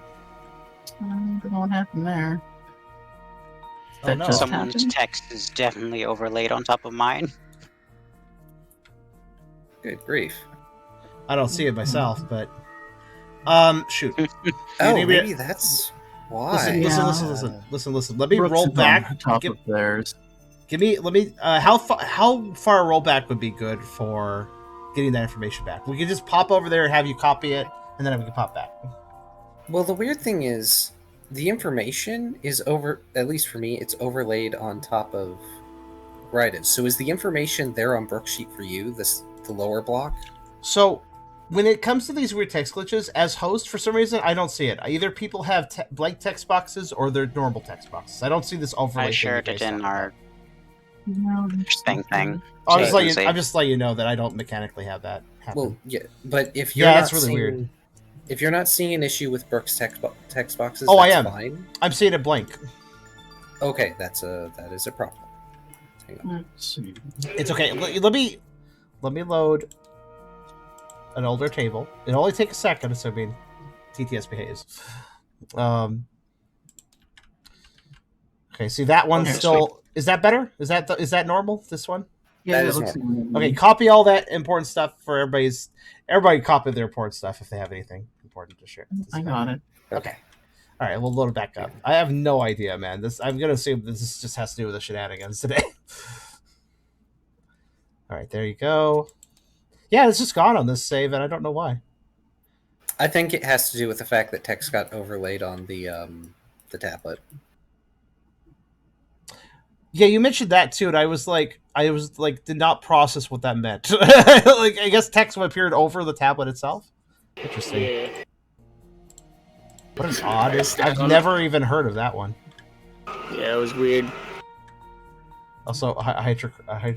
Oh no. What the heck, TTS? No. They're off Steam. Don't tell me that you're. No, the load crashed you. Oh no. What is going on? I don't remember your laptop doing this before. Is it having trouble lately?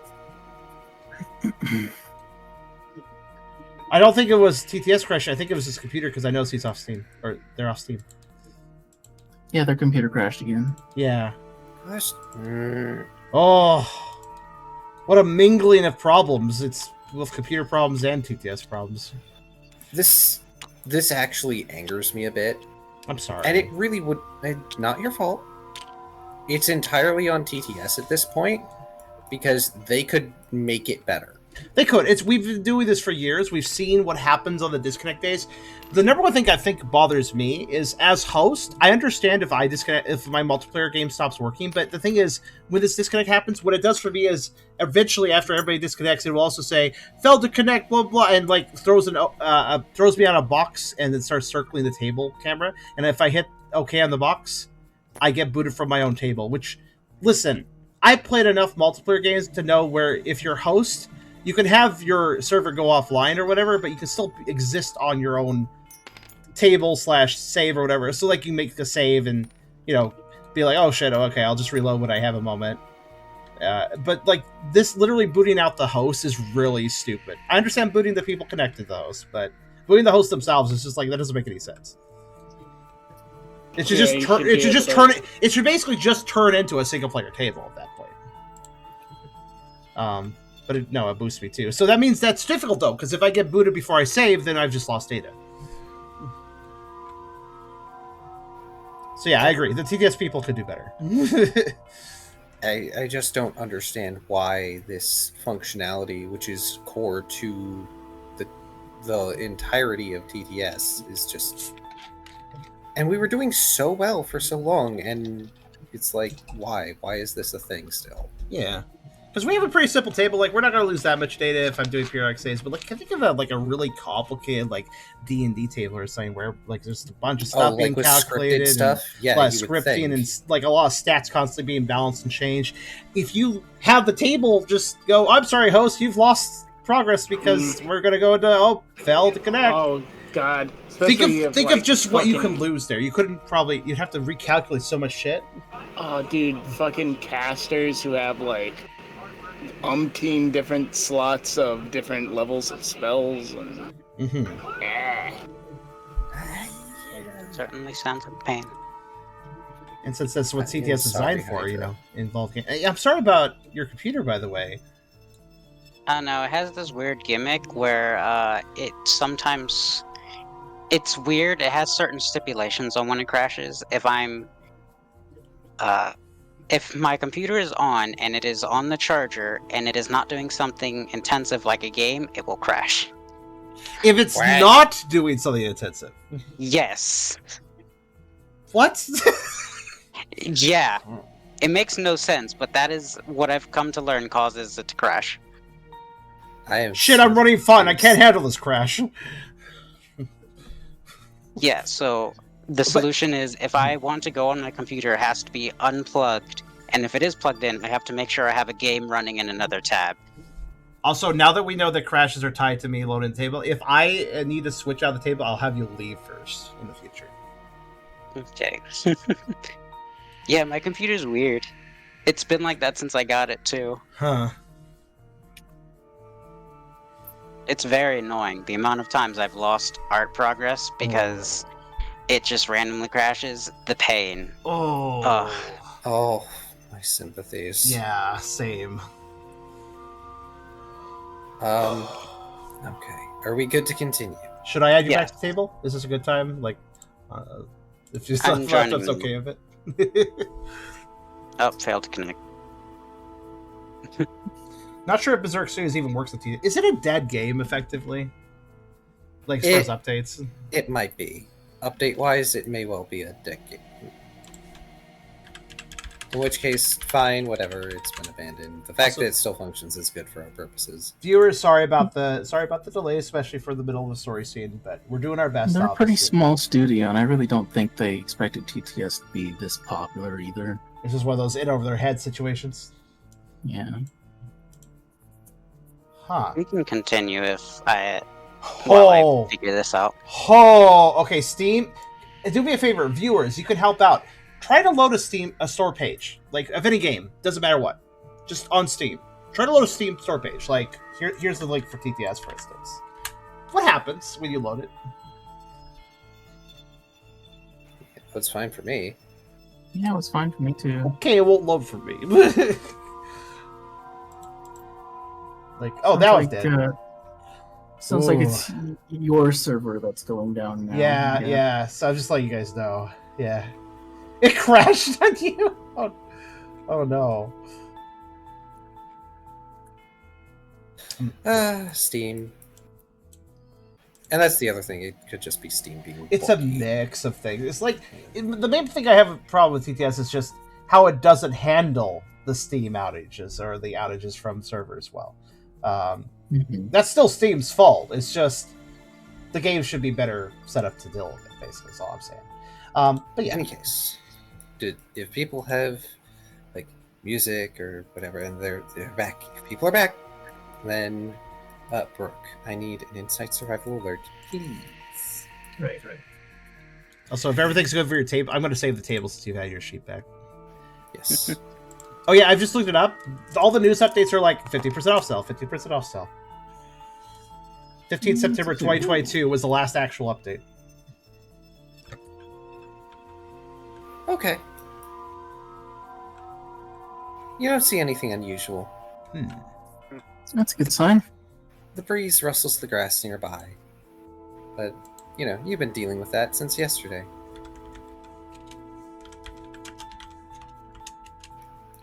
Okay. Ryda. You are awake now.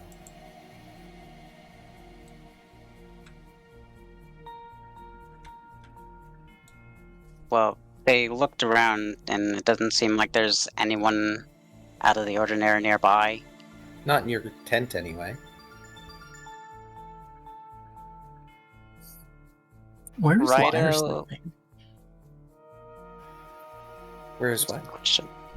Liar Where's sleeping. Liar sleeping? Oh, Liar's sleeping in Ryda's tent. They're Okay. fine. They're asleep.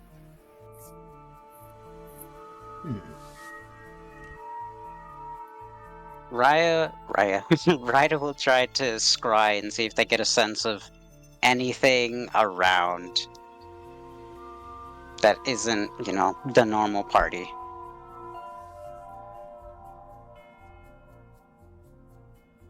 Without direction, your scrying just shows you amorphous darkness. Hmm.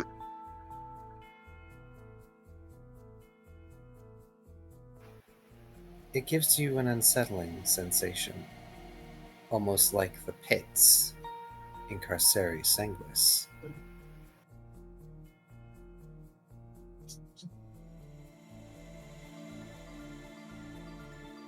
There's someone there.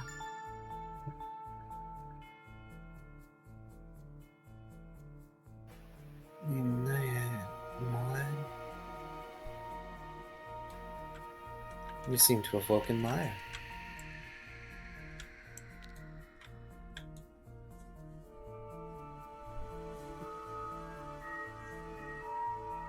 Ida will glance over at them.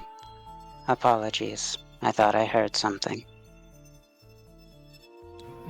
I'm going to go out for a walk for a moment. And then they will leave the tent.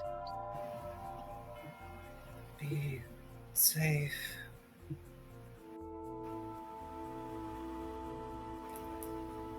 Alright, Ryda. Now you may make an insight survival alert. Gee, it's a good thing you snagged those garments. Mm-hmm.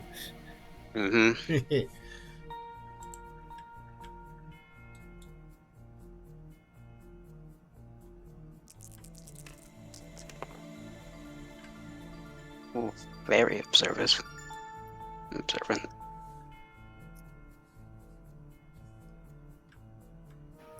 It can be difficult for you to see in the dark.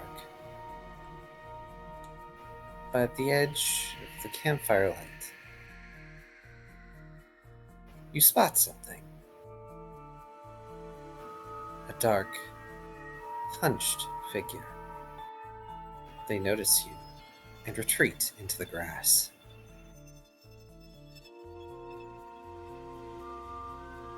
Ryder is gonna run after them. Ooh.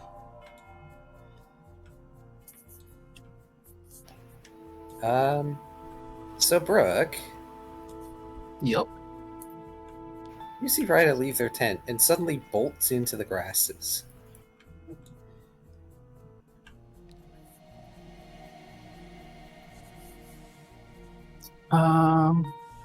Okay.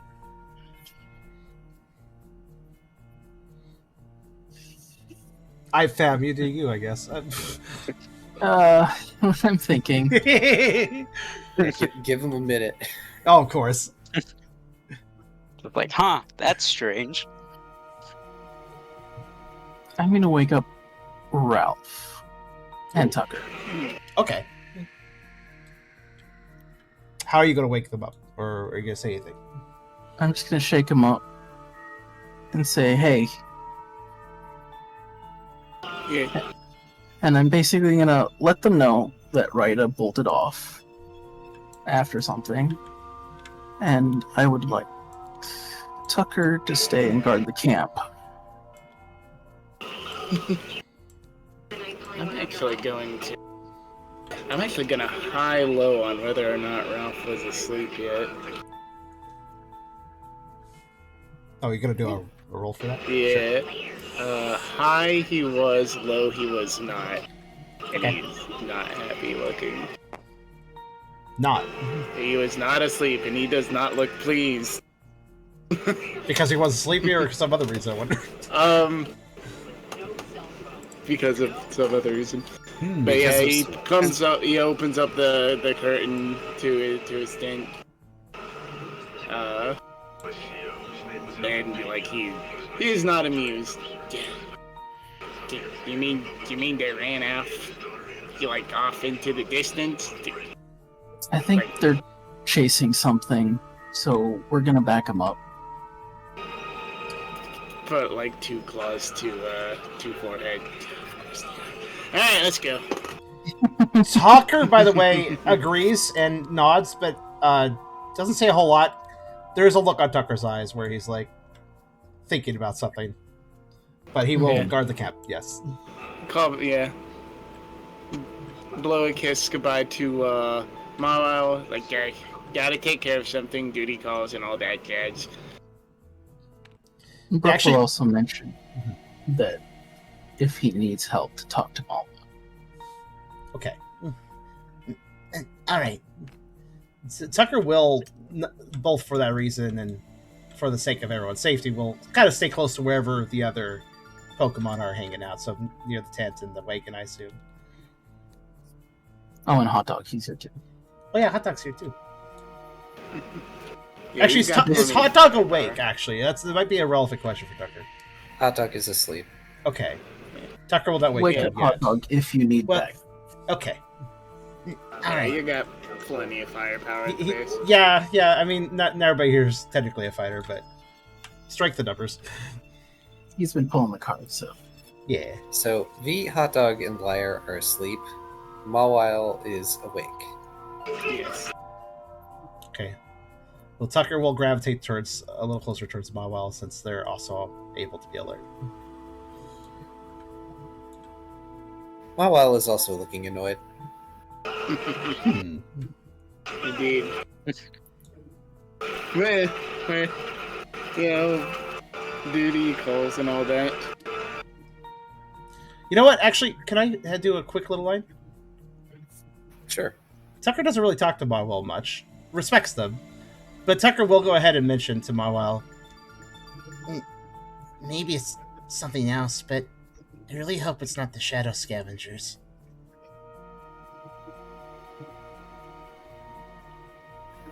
I remember hearing about them. They weren't as prominently talked about in Sea Spray, but I heard plenty about them while I was in Savan. Tucker does a slow nod. Sorry. No, you're fine. Yeah, we had a run-in with them before. I especially had some things happen. It's very clear that's all Tucker's going to say on that as he stumbles on that. Then Tucker refocuses into the darkness. Anyways, we should be ready in case. Mawile nods. She puts an arm around Tucker. Aw.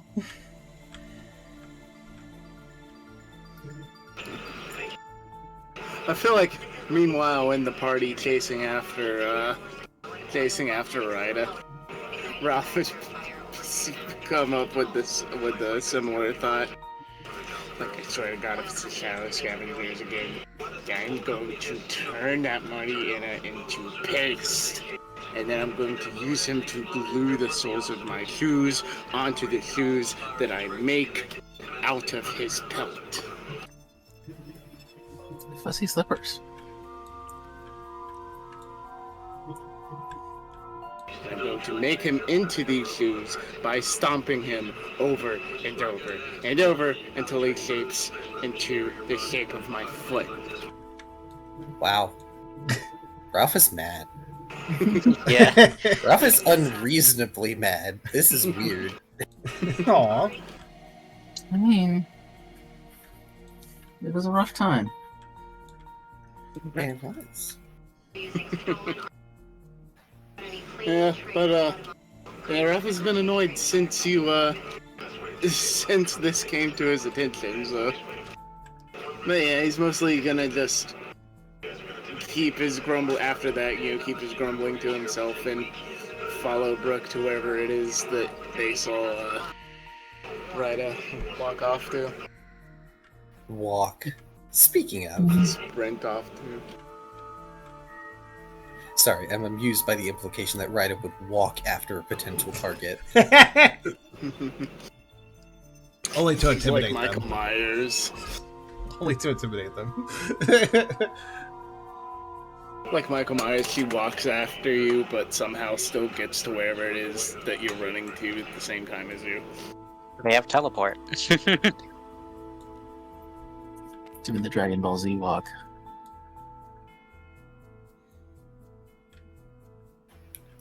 So, Ryda. Give me a flat dex roll. if you wouldn't mind. Okay.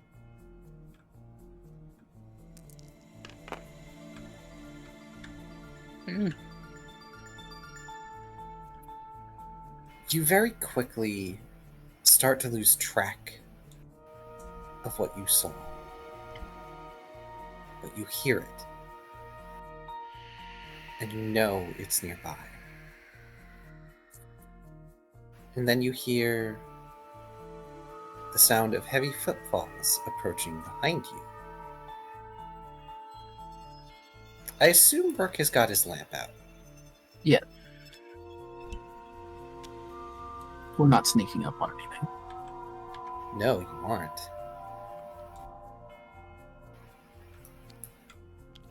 And in a few moments of pause, Rida, they soon catch up to you. Brooke, your lamp is doing something you haven't seen it do before. The eyes are moving well of their own volition. They seem to be shifting around constantly, as if watching several things at once. Ooh.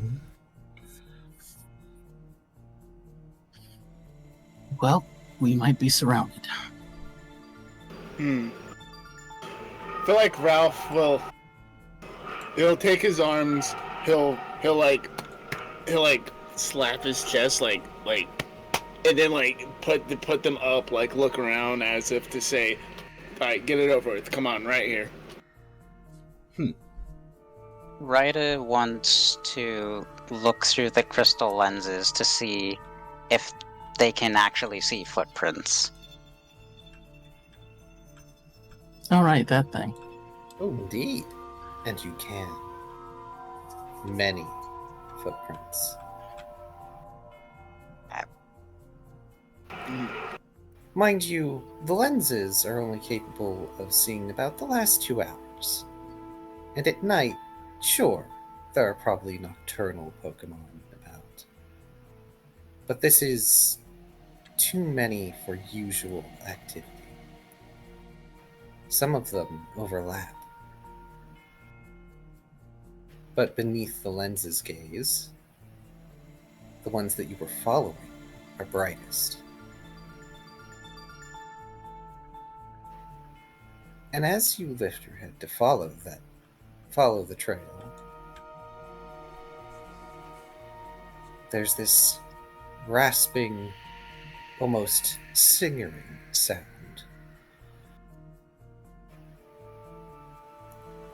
And a series of growls from around the 3 of you.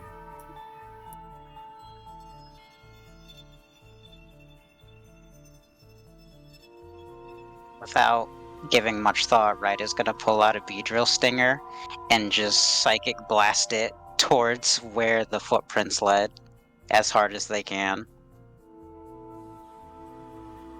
Before that, I'm gonna bravado. That may be wise. Indeed. I'll just put this on here.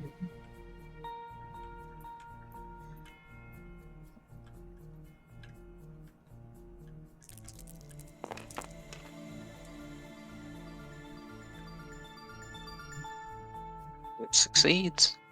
Yeah, as long as it's not a botch. Yep. Now then. Go ahead and roll for Psychic to toss this thing. So that's Dex Fight Channel.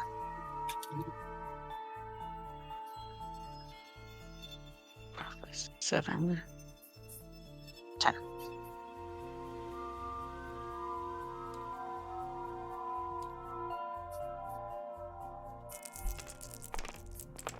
Ryder's not gonna be much help against the What? Shadow Scavengers. Damn curse of one. Whoa! Oh no. Well, that is thematically appropriate as you fling it in that direction, but unfortunately you hit nothing. At the very least, you don't hear any sort of impact.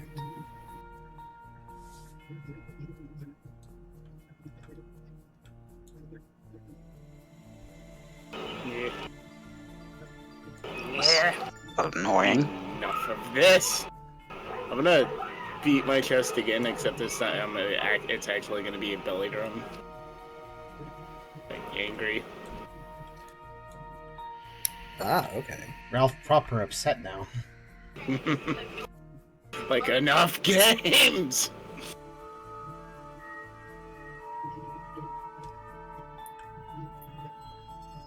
I don't suppose... Nope, none of us have fire. No, I left the fire starters back at the base. Fucking burn the Do we have a- area. Is there I a don't campfire know if that would going? be wise. Is there a Yes, campfire the campfire is going. Okay. A worthy question, actually. All right, hang on. I'm gonna look in battle music. I don't do that enough. That's fair. I was possibly thinking we could light this place up so we can see. Well, source fire is either campfire or Tucker's fire thing, And then which is that technically uses up my bravado, which isn't the best thing to use it on, but still. kind of seems like a logical thing you'd do, though. So Yeah. I critical hold on my fucking belly drum. I don't know if that does anything for me, but... No, it looks extra intimidating, I suppose. Yeah, you know what? I'll give you a bonus on your next intimidate, just for funsies.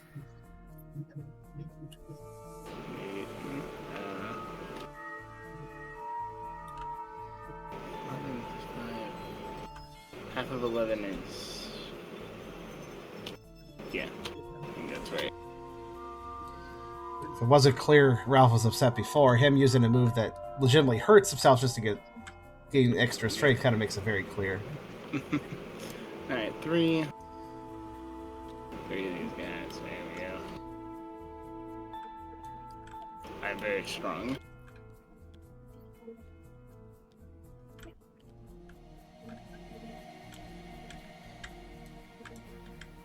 Sorry. It's arguable to say if the Shadow Scavengers are really that strong overall, but like their numbers and their tactics are what makes them dangerous. yeah. They won't fight fair. We just have to fight more unfair. Fucking pound them into the fucking dirt.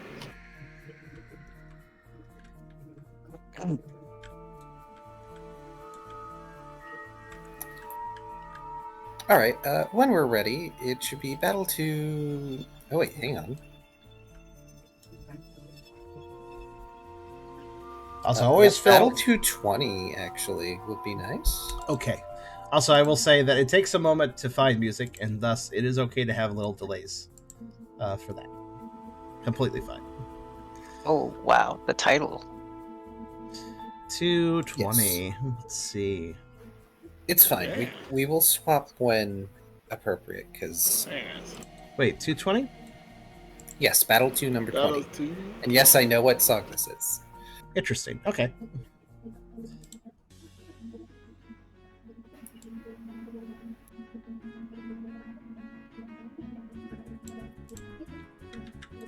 As I get rid of the Wild Prairie encounter list and bring up something else.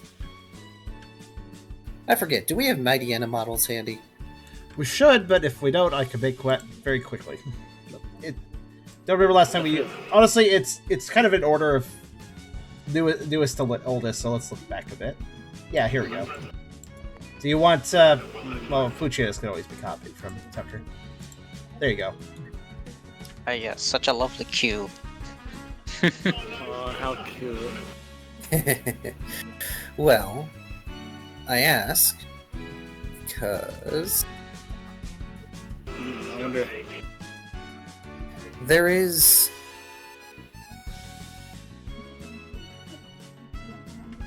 an unearthly howl that echoes across the wild prairie in response to your bravado, Ralph. Yeah. And almost as if they come from the shadow itself, 3 Mighty Enna stand before the lot of you. Can I recognize one of them as the one we fought before? As well as a number of Pucciano with them. Hard to count. It's a bit dark. Mhm.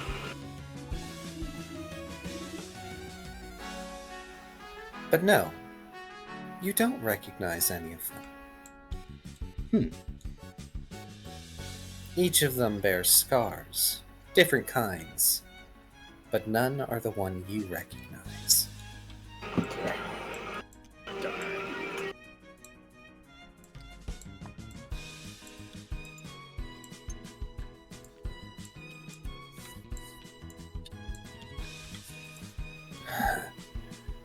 Just like the boss said. Wow. Where's your little friends? Didn't bring them along. I bet they thought they could take us. All by themselves. Not worth our friends' time. I'm going to turn you into a fine black paste. We'd like to see you try, fatty. And with that, I need initiative from the three of you.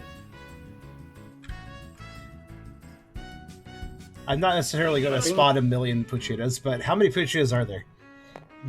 More 12. than 5. Okay. Goody, 6. Yeah, so don't bother spawning them in. These 3 are the important ones. Yeah, they're the main ones, so... Also, is their Yeah, size accurate, or are they smaller than the boss?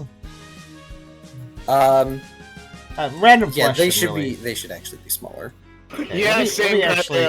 Like, if they had talked much longer, I was just gonna be like, cool, I attack. Yeah, I'm I gonna think we all drop had the the- same idea. boss over there. I will say, if I had recognized one of them as the boss, they wouldn't have even got to start their whole fucking speech. Like, if I had recognized one of them as the boss, it would have been boom. I dropped the Like- boss in the thing. He's normal. He's the big size, so... Perfect. Like, he would have like started to talk, and his speech would have been cut short by the sound of like a train coming towards him. So these guys, probably sort of fresh evolutions, or fresher at least. Alright, 6, and that is plus 8. Oh my gosh. The initiative on these creatures.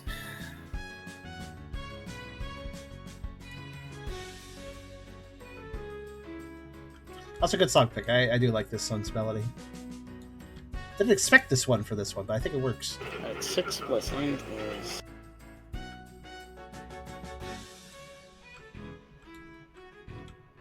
14. Well, me and Kyrio are tied for 12.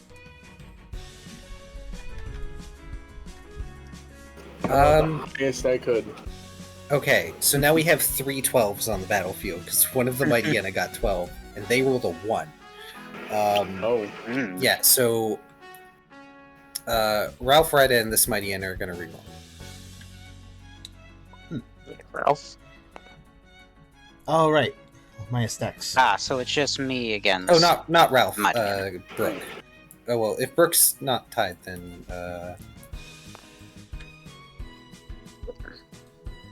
It's fine.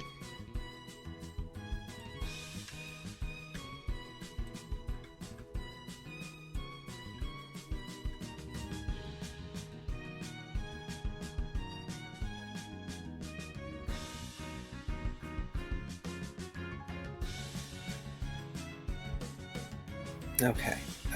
How much is that? Oh, I have to add my modifier again? Yes. 'Cause I So don't that's 10. If Okay. rolling initiative, just type the number for the sake of the DM at all times, I figure. Mm-hmm. Yeah. Because everybody has a Just different... a roll off. Yeah, no.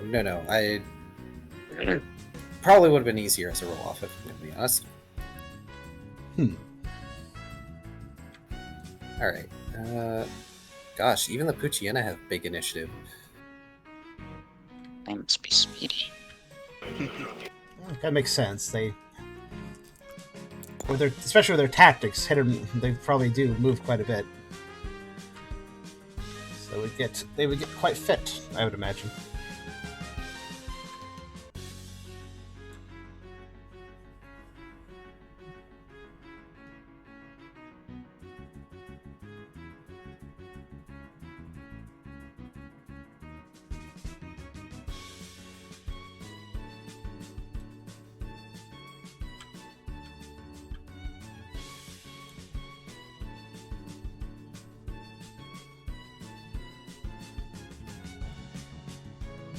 Alrighty.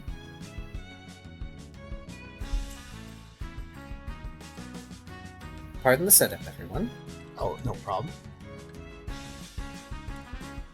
You can make a table save, actually. Good time to. Yeah. Interesting how the Puchiana are on their whole card on their own. Oh, yes.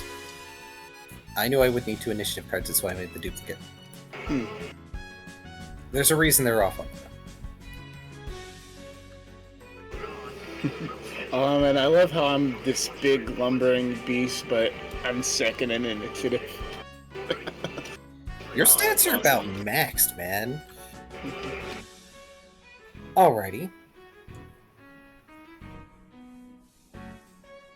Let's see. What's this one going to open with?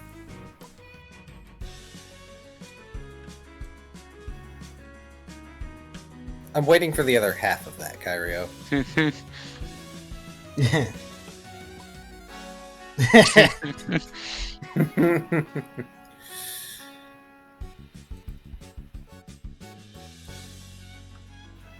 Alright. This one's going to open with...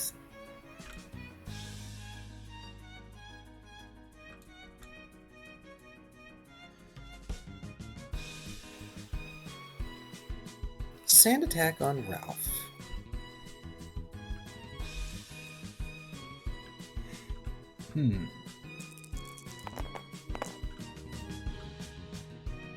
Three. Not The great. dice, the positions of the dice are so weird.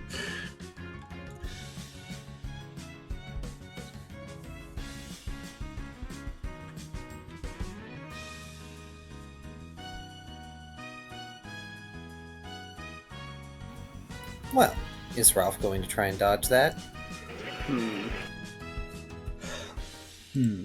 3. And the dodge is Dex Survival Alert is a dodge? No. Dodge is Dex... Oh, it's Dex Fight Evasion. yes, it's Dex Fight Evasion. The same as the initiative. 3. You should update your evasion score because it's actually lower on the sheet. Yeah.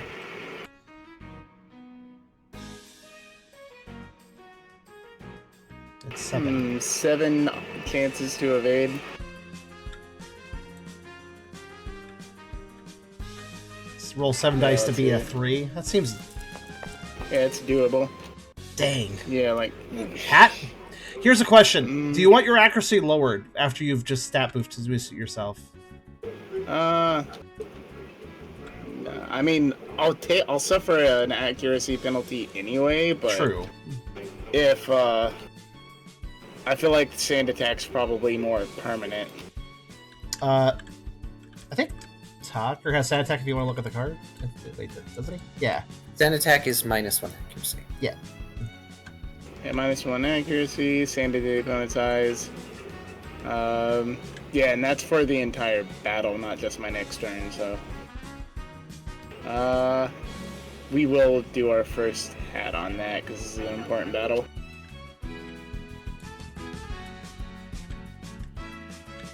Alright, come on.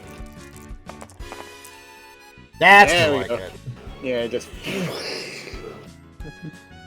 Just It's take like the hat off your head and catch the sand in it. Ah.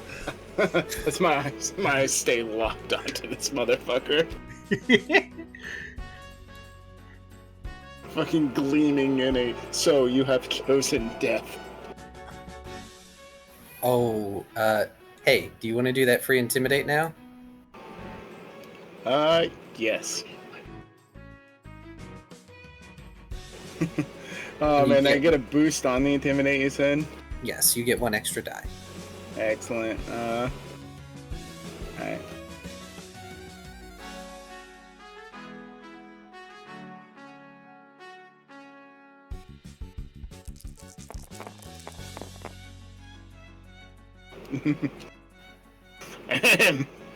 I'm quite scary. Yeah, this one is gonna pass the rest of its turn. See its little tail curl up. You want a combo move when Ralph attacks. That would require Ralph holding. Or you can hold until Ralph's next turn.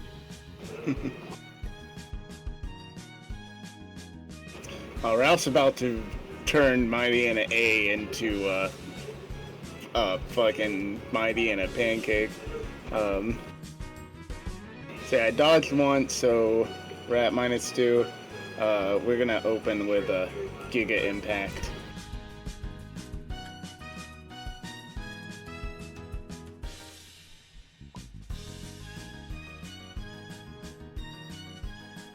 There we go. That's accuracy for Giga Impact.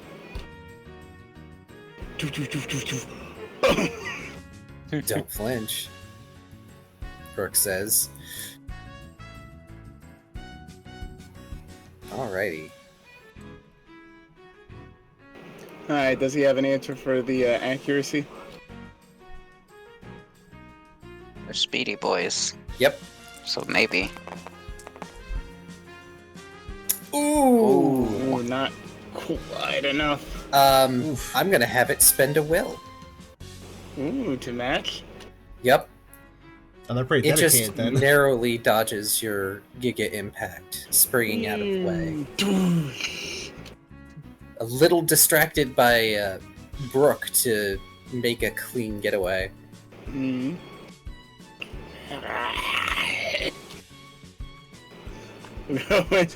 Go right into Body Slam. Alright, you are at, because of -4. -6 because Oh. recharge. Yeah. Ooh. Also, when Ralph makes the zombie noises, watch out. 2, 3, 4. Alright, so yeah, going into Body Slam. Well, that might work.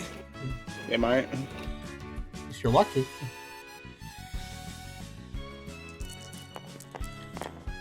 If you're lucky. Oh, dang. Oh, not quite lucky. You're too slow.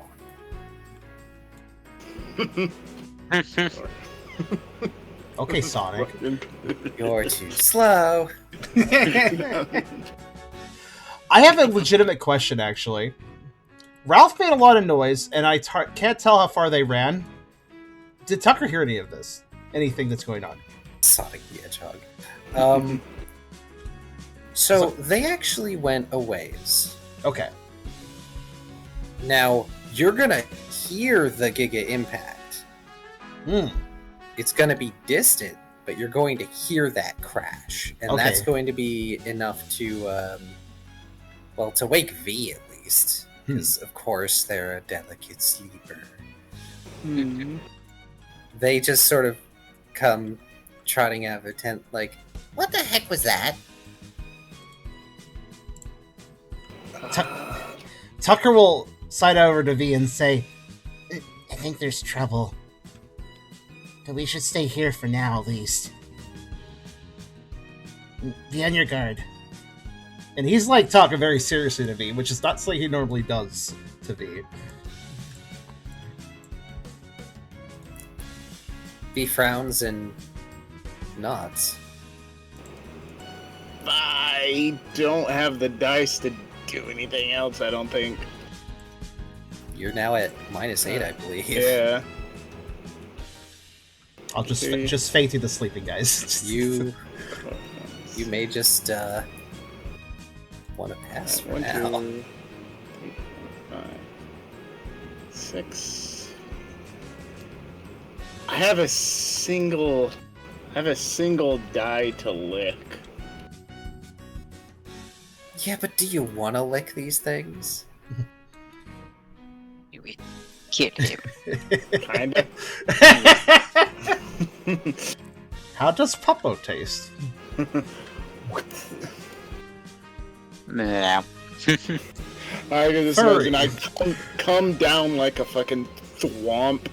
It rolls out of the way, and then I stagger upward and lunge forward, and it leaps out of the way again, and I turn with my tongue hanging out. Just Ralph flopping all over the place. It jumps over my tongue like a jump rope. Yep, That'll do it. these are nimble suckers. That'll be my turn, though.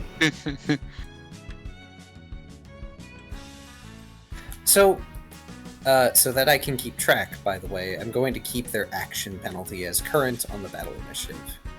And also, that way you guys can keep track. It's B's turn.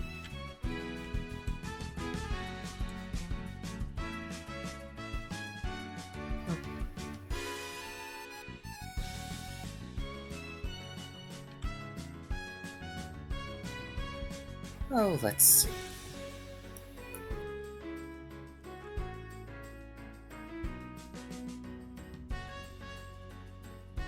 Their eyes gleam as they grin all too wide. At you, Ralph. Because you look like you've just exhausted yourself for a brief moment. Scary face, you now have -2 dexterity. Oh no.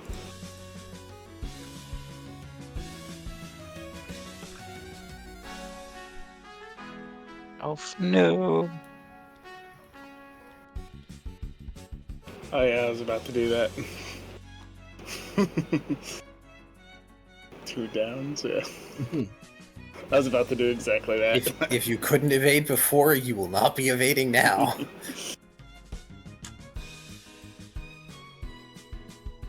That's okay, it's like the Sands fight, they can't dodge forever. Might be good they're focused on you, though, because Ryder's at a defense disadvantage here. Oh, they know Ralph is the dangerous one. After all, Ralph is the one who was helping Riley. Heh. Oh. Yeah, Riley and I beat the... Well, we didn't beat him senseless, but we gave him a good concussion. Like, we left a mark on the leader. And that's when we were both pre-evolutions.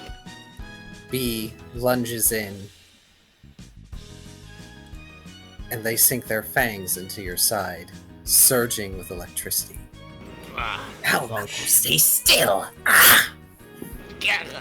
That's not pleasant from the other side. Sure isn't.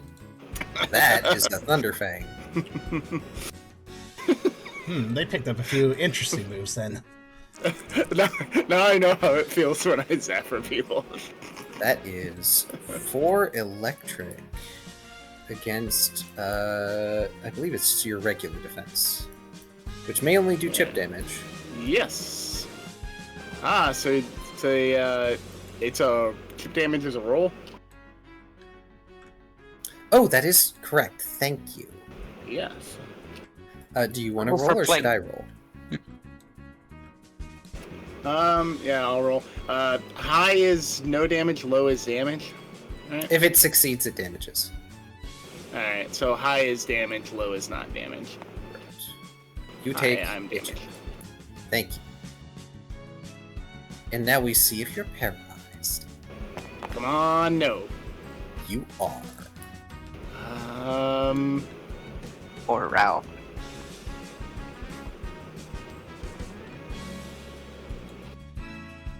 And I'm very useless. Yep. They lose 2 points of dexterity and move at half speed or can't move at all.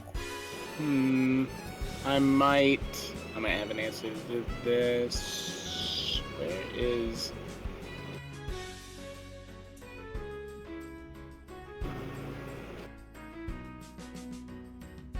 Hey, move your hand. Sorry. Oh, sorry. I was reading it. Oh. That's buffer minus points. Though buff points are both ways, right? Okay. By the way, I have a question. Wait, what was my So was it just the Giga Impact that Tucker heard? Correct. Okay, just confirming. No voices or anything. The Giga Impact was loud. All right. Didn't realize that was like the loudest sound that Ralph could make. Apparently, that's good to know. Giga Impact is his biggest move right now. Yeah. Which, okay, so Tucker would know it's that move then, or at least know that it's something with equivalent, like, huge power because of how it sounds. So, Yes. Ralph probably wouldn't roll that out for just anything.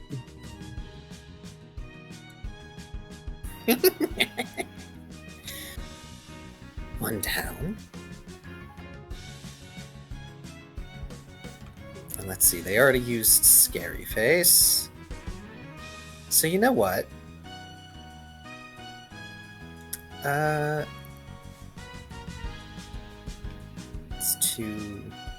It's -4. Alright.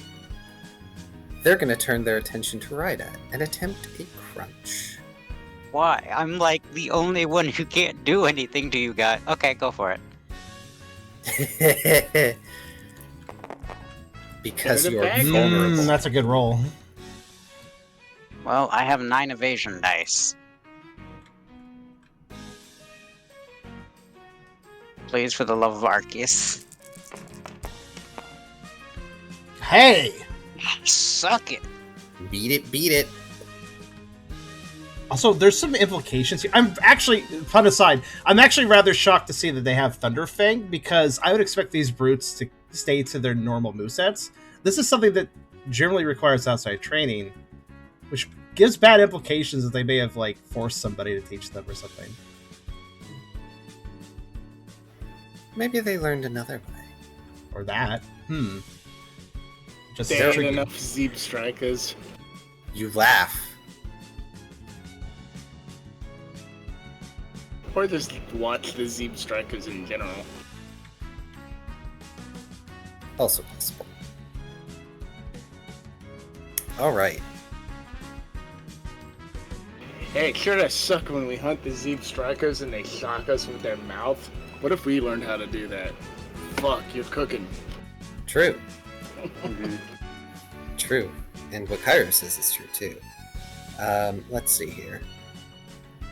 Alright. Poochie Gang A.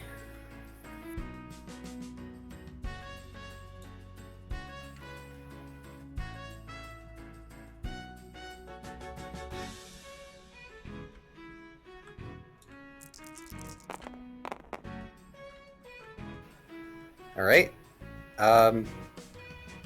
They use dig.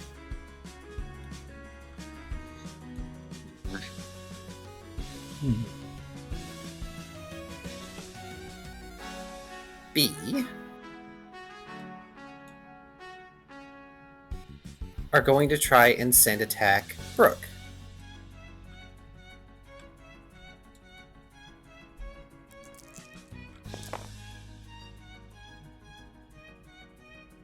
Boy, Poochie's doing bad.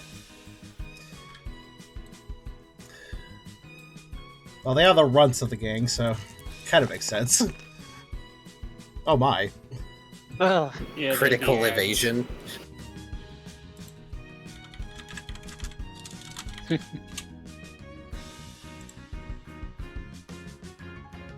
Also, small interjection. Tucker's gonna wake up the others. That sounds like a great idea. Yes. Tucker will Yes, explain to very much. everyone, and I'll just say the line. That was either Ralph doing a big attack, or something even bigger than Ralph.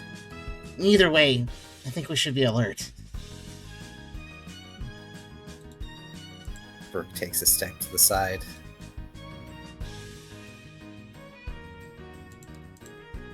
Side note, you can attack the Poochie gangs. Oh man, with a 6. That's like a fucking ultra instinct sidestep. Just And now we're on to Mighty NSC.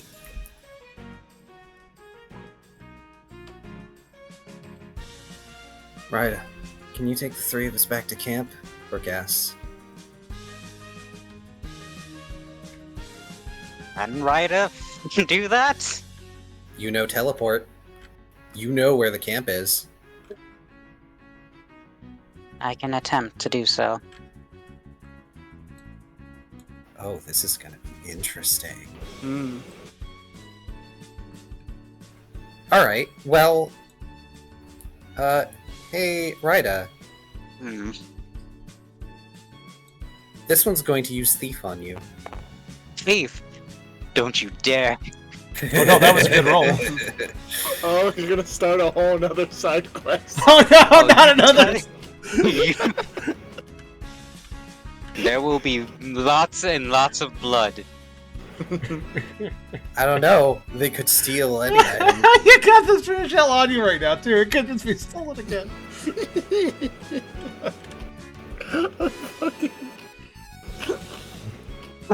We just take down every evil organization because they steal your shit and we kill them all to get it back.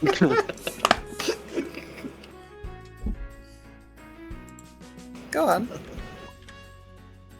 Okay. Yes, it so would be I can helpful. roll to Ah. dodge, correct? Yes, you may roll to dodge. I'm rolling to dodge. That's 7 dice. Because Thief is an actual attack.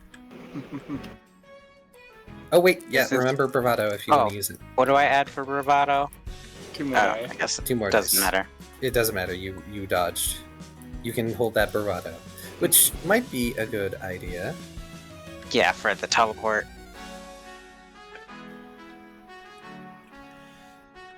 Oh yeah, they stole my orb.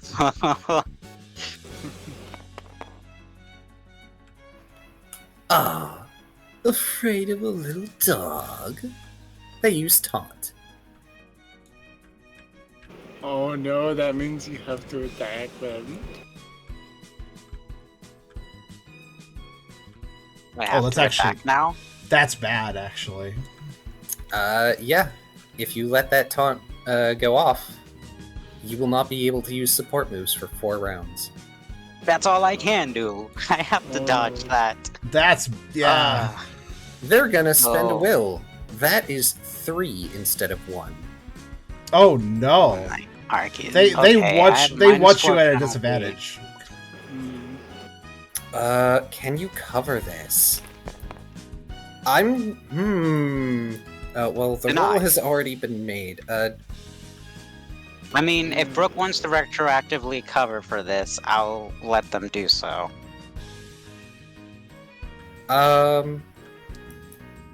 If anybody, I was going to say leader's countenance would be the best way to counter it. I would say, but because of it being a taunt. But, You know what, Brooke? We'll just say that you're gonna interject and end their turn after that.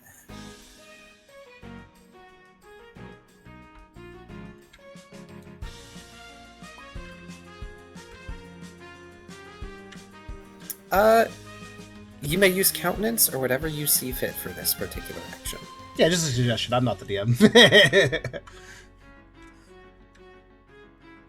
was like, if oof. I'm taunted, I'm fucked. I Like, can't do anything against exactly, these guys. because you got like if you use attack moves, you can't do much at all to them. They're immune to most of my attacks. Yeah, I just thought it was interesting because, like, what's the best way to save somebody from getting taunted? Well, maybe being the leader with leader skills would do that. Like, yeah, like supersede whatever. Yeah, taunt is good. Yeah. Holy crap! I'm kind of lucky they didn't crunch me because I'm weak to dark. Oh, right, because you're psychic now too. Oh, I that's was- right. Yeah, I was already because I was normal, but yeah. Not Also- at all, Brooke says with a glare. Mhm. I'm gonna say with that crit, they take C takes a -2 to their next roll. What's the exclusion? Does not affect damage rolls. Okay. Glare! Brooke, use glare! All right. It is your turn, however, Brooke. Oh, Sorry, I had a realization about something. Mighty and a C4. C4. I have a question. Tough roll, but Is this fight happening upwind or downwind for the campsite?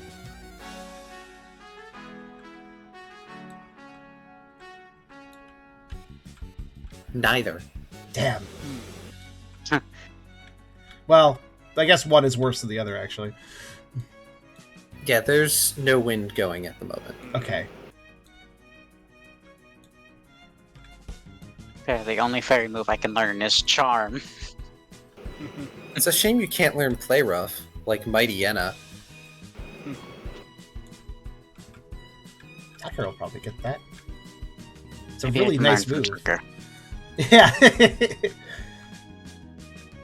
Play Rough is a really good move. Well, Tucker likes the idea of having coverage, so. You wish you had rain hands.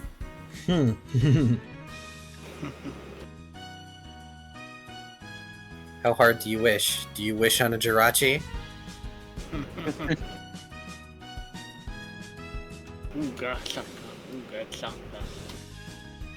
Quickly, Brooke, bust a move and see if it creates rain.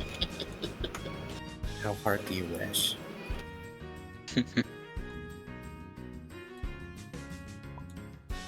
Not that hard. He's just rain's kind of nice, I guess. Kind of mood.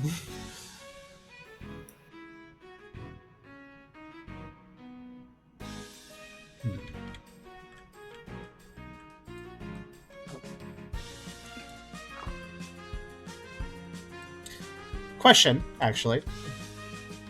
Answer. Is there extra wood that hasn't been burned in the campfire yet? Yeah, there's extra that's been gathered that hasn't been used yet. Okay. I will say if you decide to use water gun on yourself to wet the coat, it will be harmless. I will not make you roll for it, but it will take an action. So Brooke just throws up water on himself.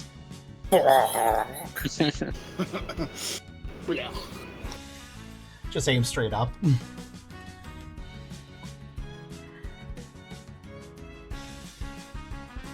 Brooke fires a water gun upwards, showering himself, and those nearby, with water.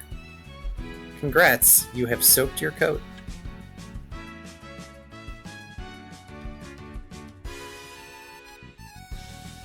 It will stay this way for the next hour.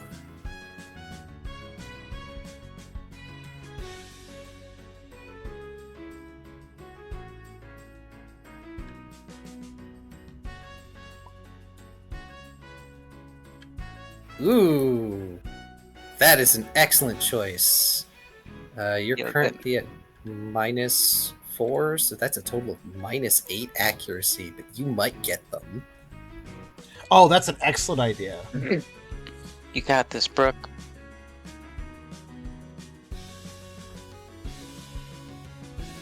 That will hit all targets. With possible chance to flinch and freeze. It's an exceptionally good move in this situation. Yeah, -8 total to your accuracy. Which means... You do it. You can do it.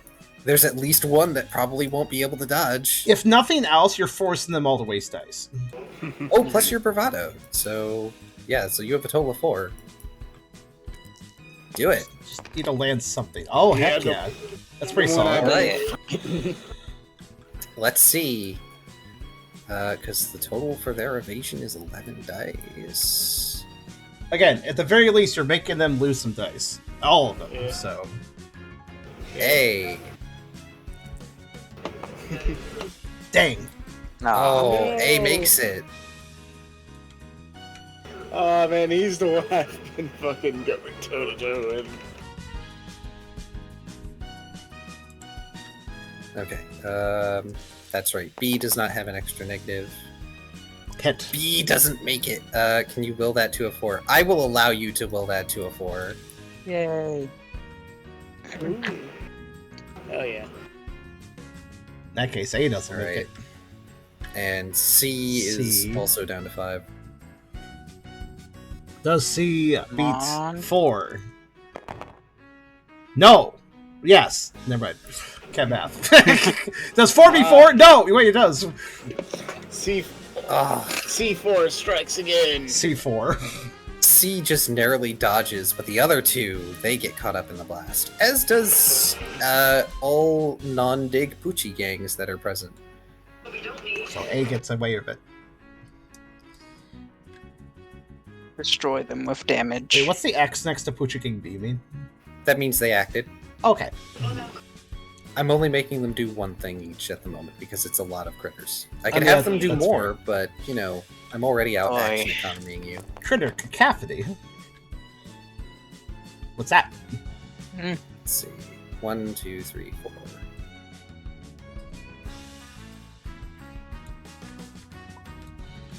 3 damage. Aww.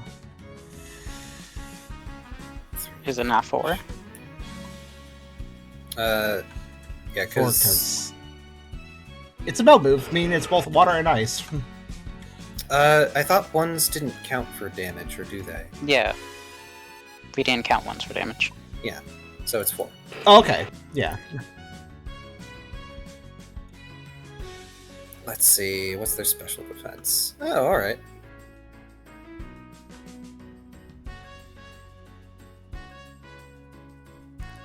How's rolling chance dice work for a group attack? Mighty aim. I'm gonna have you roll for each target. Okay. Yeah, these are tough Mightyena, by the way. Suggestion: roll 2 dice at a time. Whatever one's on the left is flinch, whatever one's on the right is frozen. Suggestion, just to be speeded up a little bit.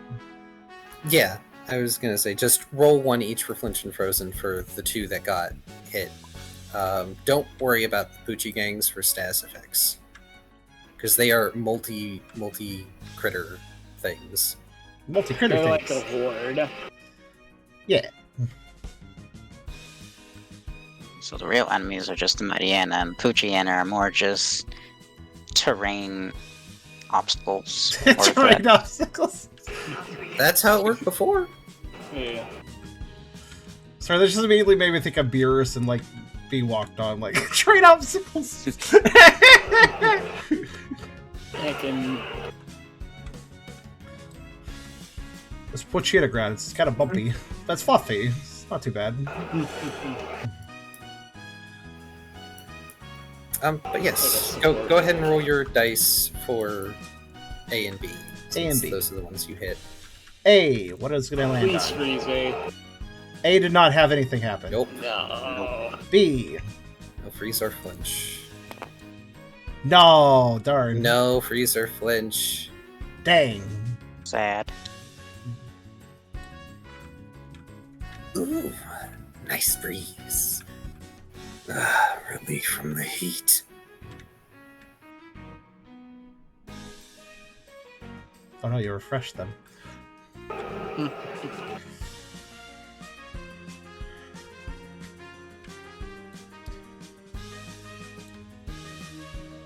Meanwhile, your attack has caused 3 of the groups of Poochiena to scatter into the grass.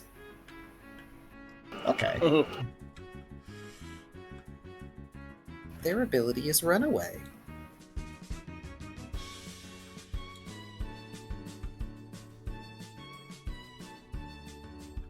That too.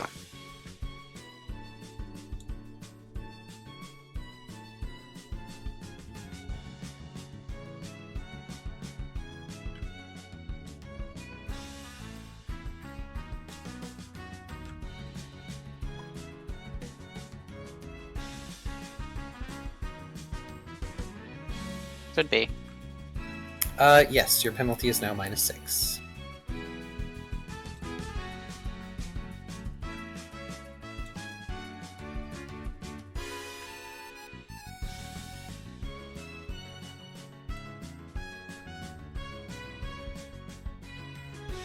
Yeah, you know what? Tucker's gonna elect to ask Hot Dog to do something.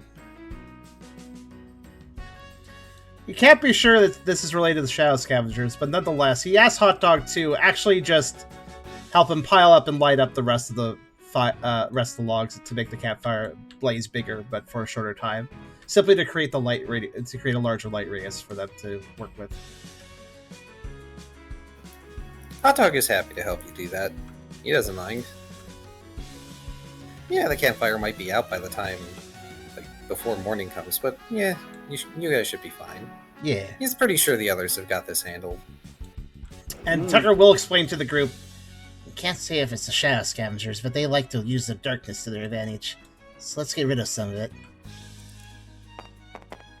I am happy to have faith placed in me. Superpower A. Ooh, and it's a fighting move. That's super effective. Really?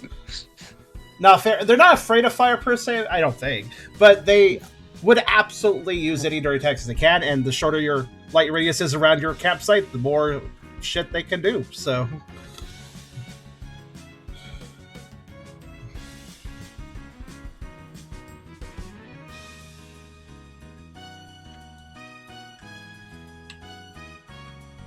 Also, it's also just a good percussion in general if there's danger around in a dark environment, so... A can't dodge. Yay. See, I knew that would help with Get it. him, Brooke. Get him. Susie says cool breeze. Lurk instantly decks him. B is the one that said cool breeze, but yeah, it doesn't matter. A is the one who said relief from the heat. Close line. I'm just imagining Brooke sliding across the ground and decking them across the face. Gosh, so many God, dice. that's so many dice. What? You say slide across the ground. I just realized that scatter shot could have iced some of It's the still grass. 4. Lame indeed. Oh, that is That's sad. mean. Put that here. You still got will you could spend. You still get chip damage. Will would not make it enough Yeah, to that's avoid chip. true. That wouldn't help. Dang it.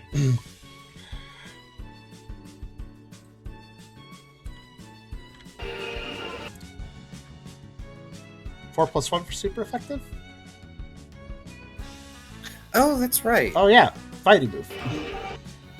1, 2, 3, 4 plus 1. Oh, that does avoid chip damage. Yippee. Thank you, super effective. So they have 4 physical defense. They tough boys. Oh, There is shit. a satisfying feeling as you impact them.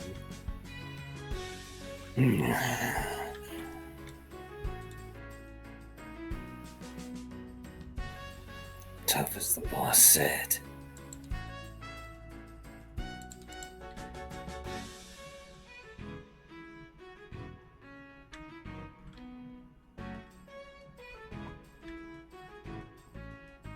I said don't flinch, Brooke says. Don't get distracted now.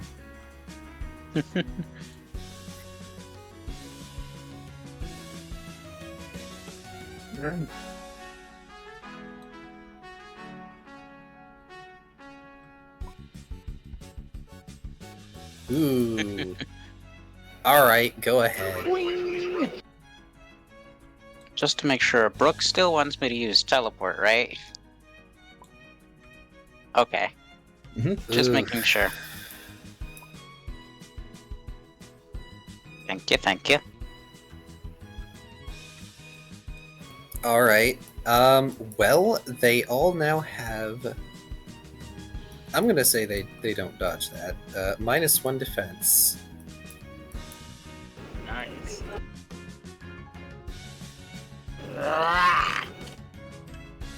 Ralph, tactical retreat. Cover Ryda, Brooke says.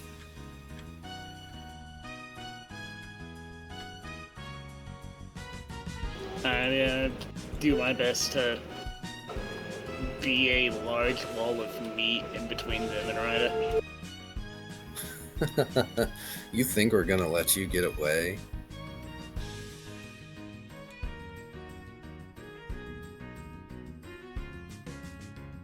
Actually,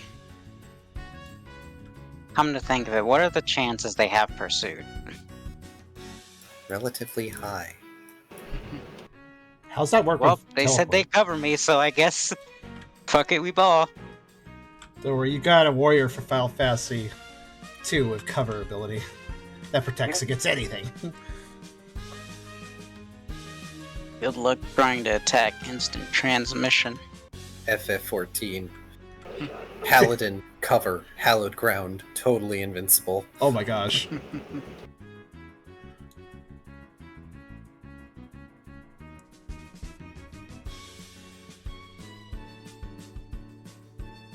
Also, people were saying that Curlia should have disarming voice upon evolution from, I assume, Ralts.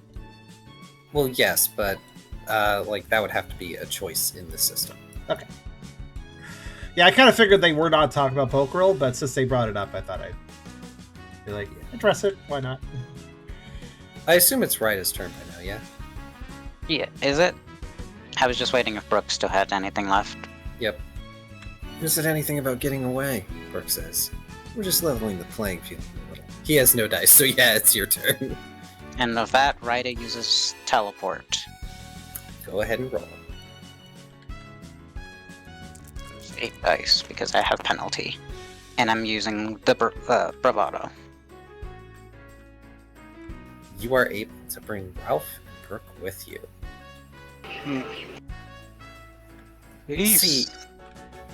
C tries to lunge at you in particular, but their jaws only snap at air. You So teleport back to the camp. Now, things have been going on at the camp.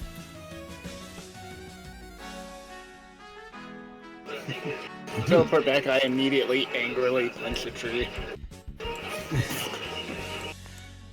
Yes, they will note that everyone is awake and probably looking fairly serious. Oh, no. Oh? Time has passed. Oh. Oh no. So, Brooke. Actually, we can... Not Brooke, sorry. Tucker. Tucker. First off, Mhm. we need menacing battle music. Oh no. Tucker. Oh, no. So wait, there's other events that happen before they teleport back, is what you mean? Yep. Okay. Just the meanwhile, while we're fighting, what happened to Tucker? Oh, so this is a little bit of a rewind in the few minutes leading up. Yeah, I needed a confirmation, like I didn't know we were rewriting a little. Good to know. Well, Tucker has the majority of the party with him, so... Yeah, not everybody's a Malwell's dedicated pretty fighter, strong. but it's good to have the numbers. I mean, that's kind of how the Shadow Scavengers also work, unfortunately, but... I mean, may as well counter over your own numbers. I'm just gonna face He may everybody not this be way. the strongest. Tucker can do something. Malwell's definitely strong. Liar would make it good support, and Hot Dog seems decent enough. Yeah. I mean, we don't usually involve take-alongs in the fighting, but in this situation, everybody is best to be involved. Fight if you don't want to die. Yeah.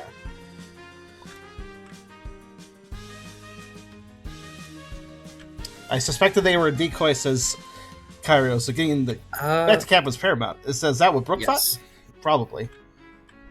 Yeah. Let's go back. For now, since I have found what I want. Was events 1 or 2 that had the music we were using before? The brooding music? Yeah. Well, it's under B, so it's quick to look up. Let me see. I think it's events 2. No, that was the dungeon music. Was it not brooding? Yes. Okay. Yes, it was? Yes, it is Yeah, okay. brooding. Okay. Yeah, then... Let's see. Yeah, it's events 2. The page wouldn't load for me because it's doing a nice thing to me. Oh no, it's really just not loading, huh? Okay. Good luck, Tucker. I have to restart SoundCloud. It's all good. Thanks. Oh, it is such a shame at the time it is. It's such a shame. Because it's almost time to end. Not yet, just a little bit more. Oh, So- I know. I need to know how far we're rewinding. We're rewinding not terribly long. Yeah, combat is very fast. Yeah. It is fast. That was only a single round. Normally, that would only be like 6 seconds. I like to think that it was a bit longer. Yeah, because we had banter and shit in between. Yes. Whatever you said around that sandwich, yes. That's got a lot of action each. Ralph stuffing his Oh. face with Mighty Anna cupcakes. Noodle Dog showed up. Literally the form, isn't it? Holy crap, that's surprising. Excellent. Amazing. I have to catch. Time went to TCS. Yeah. If it hadn't, we might have gotten here sooner. But I digress. It's a little while back. Hot Dog helps you with making the campfire burn brighter. V, of course, is settled in their tent, but they occasionally poke their head out to just sort of look around and swivel their ears.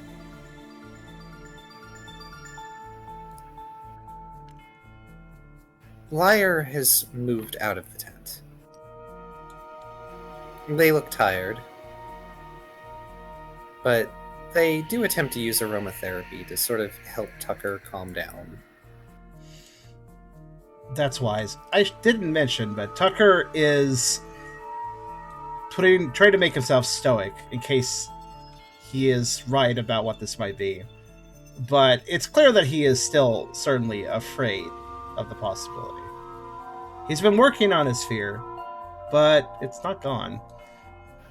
Please give me an insight survival alert. Okay.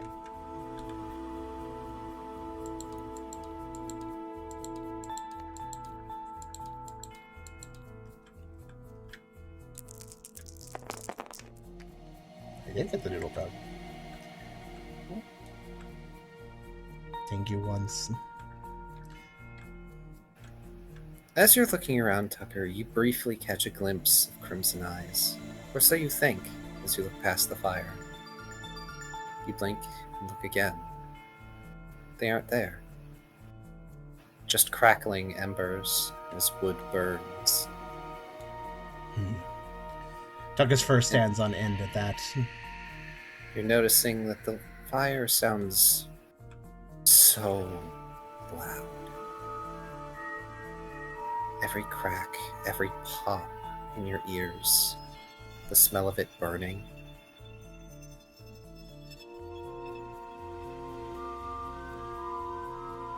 So all that's left is your eyes.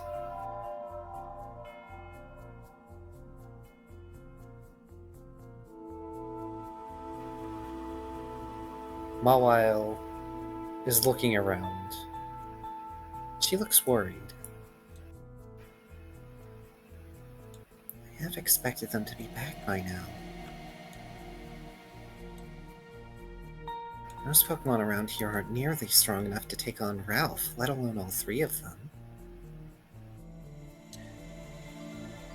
Tucker nods and says, I don't want to be right about what I'm worried about. But the Shadow Scavengers are the only ones I could think of that could be this big of an issue around here. We'll be okay. Liar offers a kind smile, shooting Mawile a bit of a look for further worrying poor Tucker. Aww. It's like, oh my gosh, really? Why would you say that in front of a child that is clearly scared? Tucker is doing his best not to be scared, especially in front of everyone. He does give Liar a appreciative look over the aromatherapy, though he's very much focusing on the edge of the darkness around the camp, which thankfully at least is further away now, thanks to the roaring fire, even if it does mess with his hearing a bit.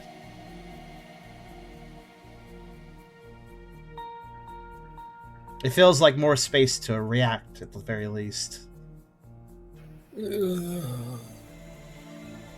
Just relax, kid. You're in good hands. Honestly, you're probably stronger than most of us here put together. Tucker kind of flops an ear. Well, maybe. As you look over to reply to Hot Dog, you see it again. A flash, a glint in the campfire's edge, like teeth. Then it's gone. Tucker starts growling, interrupting that last statement as he focuses extra hard and on the edge of the darkness.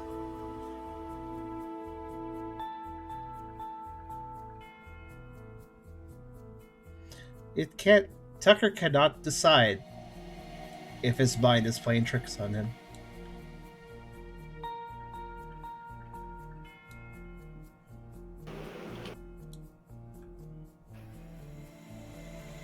You don't have to wait terribly long.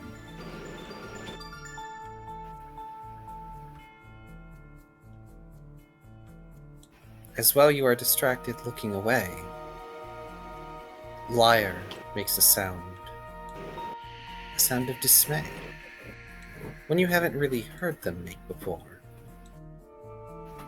When the rest of you whirl around to see,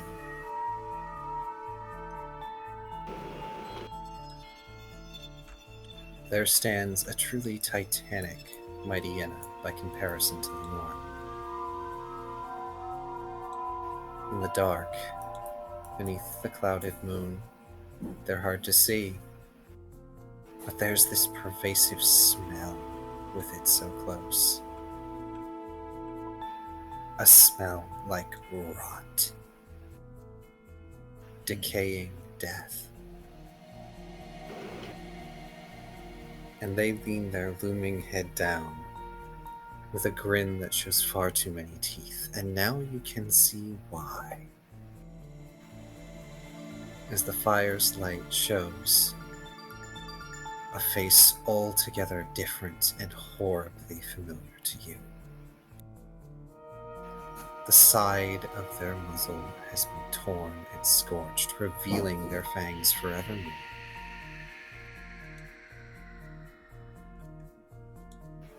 Fangs that seem to drip with a virulent decay. Baleful eyes glowering down at you, Tucker.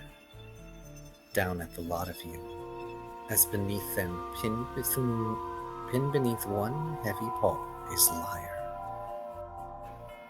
who quivers in fear.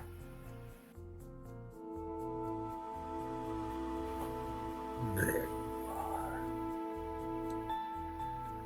I've been looking everywhere for you. And that's where we're going to end. Oh no! Shit. How dare you! Damn you. Damn. Oh, that son of a bitch is gonna get it. Okay, nobody fucked them up to that degree, right? Before, like, the previous battles? I don't believe so, right? Nope. I don't think we did that to him, no. Right. Nah, it wasn't the party. Okay. I mean, there might be a scar under his fur on top of his head somewhere that we gave him, But yeah, that Right. muzzle. I mean, yeah, that's yeah, new. we didn't rip his face off. Okay. I'd like to. So Because I know that we all Ralph do. would like to, yeah, but... So anybody who knows Grimshout from Bleach and how his mask is on one side and it's just like the jawline with teeth, it's kind of like that, except instead it's this scar that exposes the gums and fangs inside. Mhm. I get it. I immediately can visualize what this looks like, yeah. Yeah. Oh, man. I mean, I remember smashing his head in with was it a big axe made of ice or a big hammer made of ice? It was a hammer. Yeah, a big old hammer made of ice. You gave him the big bonk. Yeah. I'm Oh, gonna give him he more is than a going big to bonk. suffer. I will ensure it. Good luck. They are the polar opposite of your capabilities, Ryda. You are going to have Yeah, a I bad know. time fighting this creature. I will deign Oh, to. that's when I have to get creative. I will have to consider Tucker's reaction to this next session. Jeez Louise. Well, I can tell you, Ralph is going to help you. Ralph has already talked to her about this, actually. Like, I think Ralph even went into detail of, like, this is the one creature that when we run into it again, I will help you kill them. Yeah, we did have this discussion of would you be okay with me murdering, and Ralph said this was the exception. So hey, That they're Ryda, like, yeah. you know how Eternatus was real interested in you killing a certain individual? Yeah, I figured it was this guy as soon as I heard the voice. I'm like, okay, this is... Doesn't is even it. need to be. He's just threatened Eternatus' property. I don't know what the term liar is used with Eternatus, but even if he wasn't on a list, he would be now. Twice now. You all have been in Yes. traversal, and I've lamented not having their stats ready. So now I have gone all out to give you a resolution worthy of what you are now. Yippee! I wonder if Tucker will evolve from this. Yeah, the main reason Kyrio was that I didn't have the stats. Otherwise, I'd be slowly making them stronger and stronger. I was reading chat. I was reading chat, by the way. Everybody's like, it's time for Tucker to evolve, and everybody was agreeing with that. Like, Ooh, that could be interesting. it's interesting. It's interesting to see such passion for that. Actually, I'm not going to comment on it yet, but if you decide that you want to, we'll call it wild evolve.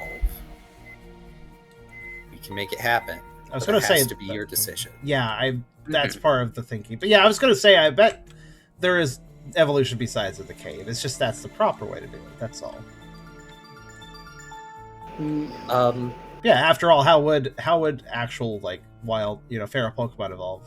They probably wouldn't. Yeah, they don't go queue don't up for the cave, like Yeah, it just happens.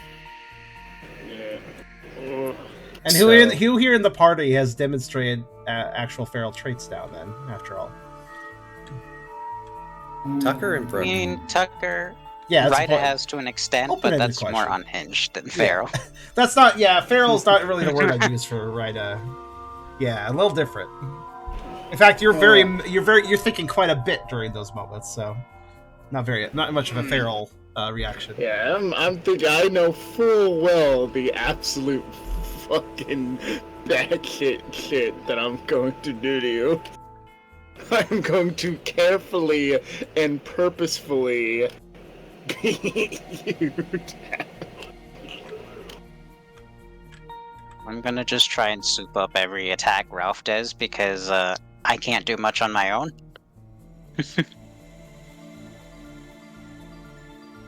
Oh, man. But I do have one idea that's very risky, but I'd definitely be willing to try it. Side note, Hydra, you're very lucky that they are not geared to use moves like Taunt, otherwise they'd have more dice. Also, that laugh, Kyrio, and I see that text laugh. My goodness. Yeah, they've been preparing for us too. They must have they had the foresight to know that we would get stronger. And they do seem like creatures that would hold a grudge. I mean,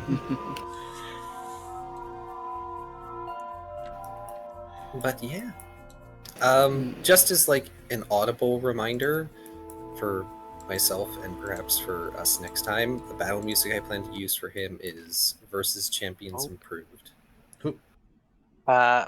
Someone loaded Solitaire? Ow? I don't. No. What? Oh, What? huh? Yeah? What happened? Time to play a round of solitaire to determine the winner of this dramatic kind of. Meanwhile, solitaire's a one-player game, but you know what's weird? All right. You remember how we were talking about TTS was being weird? Here's what I was doing. I did not click solitaire. I clicked to save the table, which I think I did. but it decided that it should load solitaire as well. I think. The children's cart. We need to cool down after that Oh battle. my goodness. Don't forget experience. Yeah, that's why I brought us Yes. back for that reason. Oh goodness. But yes, 2 experience to everyone, because nothing's been beaten yet. With the beast man. I'm gonna That's tell fair. you right now, you're gonna like the experience all after this one, depending on how it Yes. goes. Oh yeah, we get a lot of experience after we're done teabagging on the fucking Oh my Shadow God. Scavenger's leader's corpse. It just occurred to me that solitaire load out of nowhere. That makes me think of all those games, all those TCG video games. Are like, I'm going to destroy you. Let's play cards. Let's I'm going to rule the world. Let's play this card game. Now. I'm going to rule the world by playing a children's card game.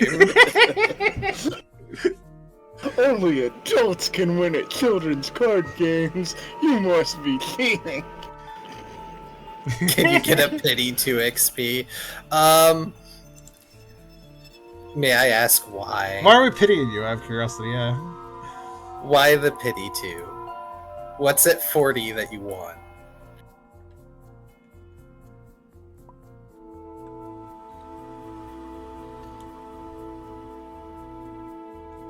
I get what we're This is what the pity's for. I see. Nope, Are you just making like- you wait. You should get stronger after the fight. Pity doesn't make you stronger. After all. I will note that because of this event and how the teleport in is going to work, it's going to function as if combat has not stopped. So stat changes will maintain. Okay, fair enough. Makes sense. That'll be a pain. Yep, Yeah, there will that's be a gonna new be rough. initiative. There will be a new initiative, but at least you will keep belly drum, even if you're going to keep Paralyzed. paralysis would still be around anyway. Yeah, and scary face, I imagine. Yes. But I So- plan Man. to reallocate scary face. So. I like how even with the fire radius being extended, just to prevent, a surprise attack, it wasn't enough. Damn. Oh no. Damn. Ooh. Just shows how strong they are right the now. fucking. They're forest level itself on 95. What? Oh my good golly gosh. We've never given levels to things normally. That's. You Oh never no, say I count the normally. levels They for always- everything. Oh, They really? always have levels, it's just, they're always. We don't I just know never them. tell you. Yeah, these guys are quite challenging. And Corpse they're strength really is 95. Yeah, they're really suited to me. I mean, I have decent-ish accuracy, but gosh, these guys are They're very fast. I mean, they're tough too with four defense, but they're also quite agile. Mm-hmm. Mhm. I mean, They're their very defense well is built. nothing. Yeah, their defense is nothing compared to the damage I can dish out. But that don't mean anything if I can't make 3 that percent That live them. is- Oh yeah, that's true. The That is effects you correct. did will also stay. Let me keep track of that. Yeah, I was going to say, actually, if there's anything that should be kept track of between sessions, given there are a bunch of battle effects that should be kept in mind, maybe it should be written down on the initiative sheet or something.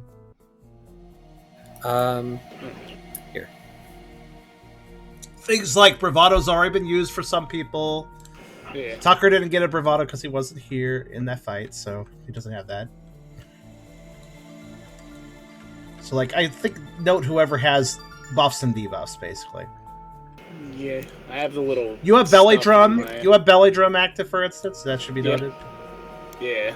Because remember, we're probably going to forget all this stuff by next session if we don't write it down. So I would recommend people writing these cards next to their names or something. Yep.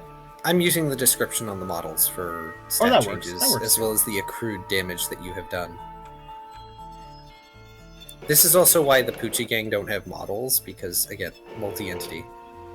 Yeah, that and also shouldn't have too many models at the table. Like, it's probably Yeah, all- really okay, but like I'm just trying to keep it visually coherent. I guess is a good way of putting it. But yeah, I'm sure that certain people are super happy to see this unapologetic evil make a reappearance. Yeah.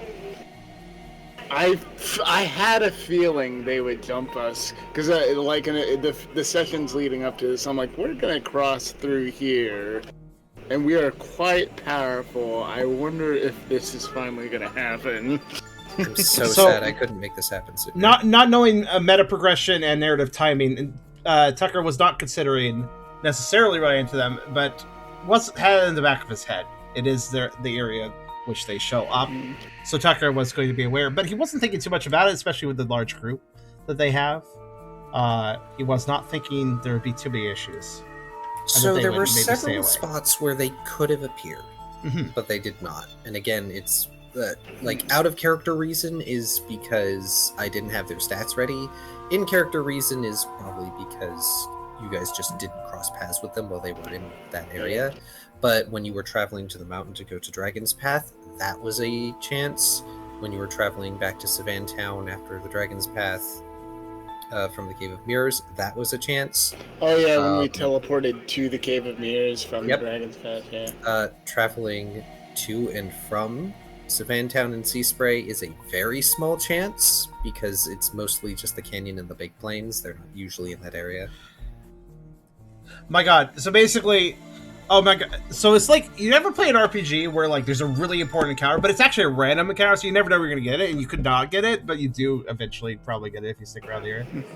I remember that one game, I don't remember what RPG it was, but right at the start of the game, the final boss is just hanging around in the overworld as a random encounter, and you can get your ass kicked by them, or beat them if you're clever. I don't remember what game it was, though. I remember playing, what was it? Was it called Soul Raider or something? It was one of the games made by the Disgaea people that you could repeat over and over, and one of the final bosses was just there, and you could go fight it and then die and restart. I like it when really important encounters are also random encounters. I'm also thinking a little, this also kind of applies to like Ruby Weapon and Emerald Weapon in Final Fantasy VII. It's kind of interesting to have those sort of encounters. Oh, could you promote Hydra quick? Sure. I have something on my table that might Oh my, Bless you. holy crap. that might be useful. Sure, let me take a look. It's an initiative tracker. Oh my. how Did did not you load turn it off correctly. yet? Did not load correctly for me. Did not? Yeah, load image failed. It's like Oh. a broken object. Oh, try again. do you have that object saved to the cloud? It does say a cloud Should link, so I be. assume so. Me. Is it better? No, it's there's it. something When I like look that. at the cloud link, it says 403 forbidden on when I browse it. Aw. So it must be like private or something. Throw it on Imgur real fast. That's a good place to drop an image, assuming it hits an image. Yeah, essentially it is. I know I have an initiative tracker object, but I've been using the cards because that's just been easy for us. Where did you get it from? Was it something I made for your table on your I table? made it myself. from Okay, my well that's table. that's why it may not work. It may only be local to your table, basically. I don't know how this works exactly with TTS, but I know some objects are like that. So if you Well, try here's to, what it looks like okay, in the PMD thing. let's see. I can help you import it later, I suppose. To explain it, the left circle is supposed to be like a character icon or just token. The square is supposed to be any status effect. Then you would put pips on the, strength, defense, dex, up or down. wait, And then the hold right on. is Is this just is this an image that you put things on top of, or is there scripting? to it? yes, There's no scripting. yeah, it's just an image you put stuff Oh, on. then let Yeah, me just imgur this myself. Oh my god. that wasn't me. That was me. You may have destroyed Lizard Sheet. Yes, you That's did. okay. I'll just reload. Hold on. What is Poor what's lizard. this? Apparently that's log.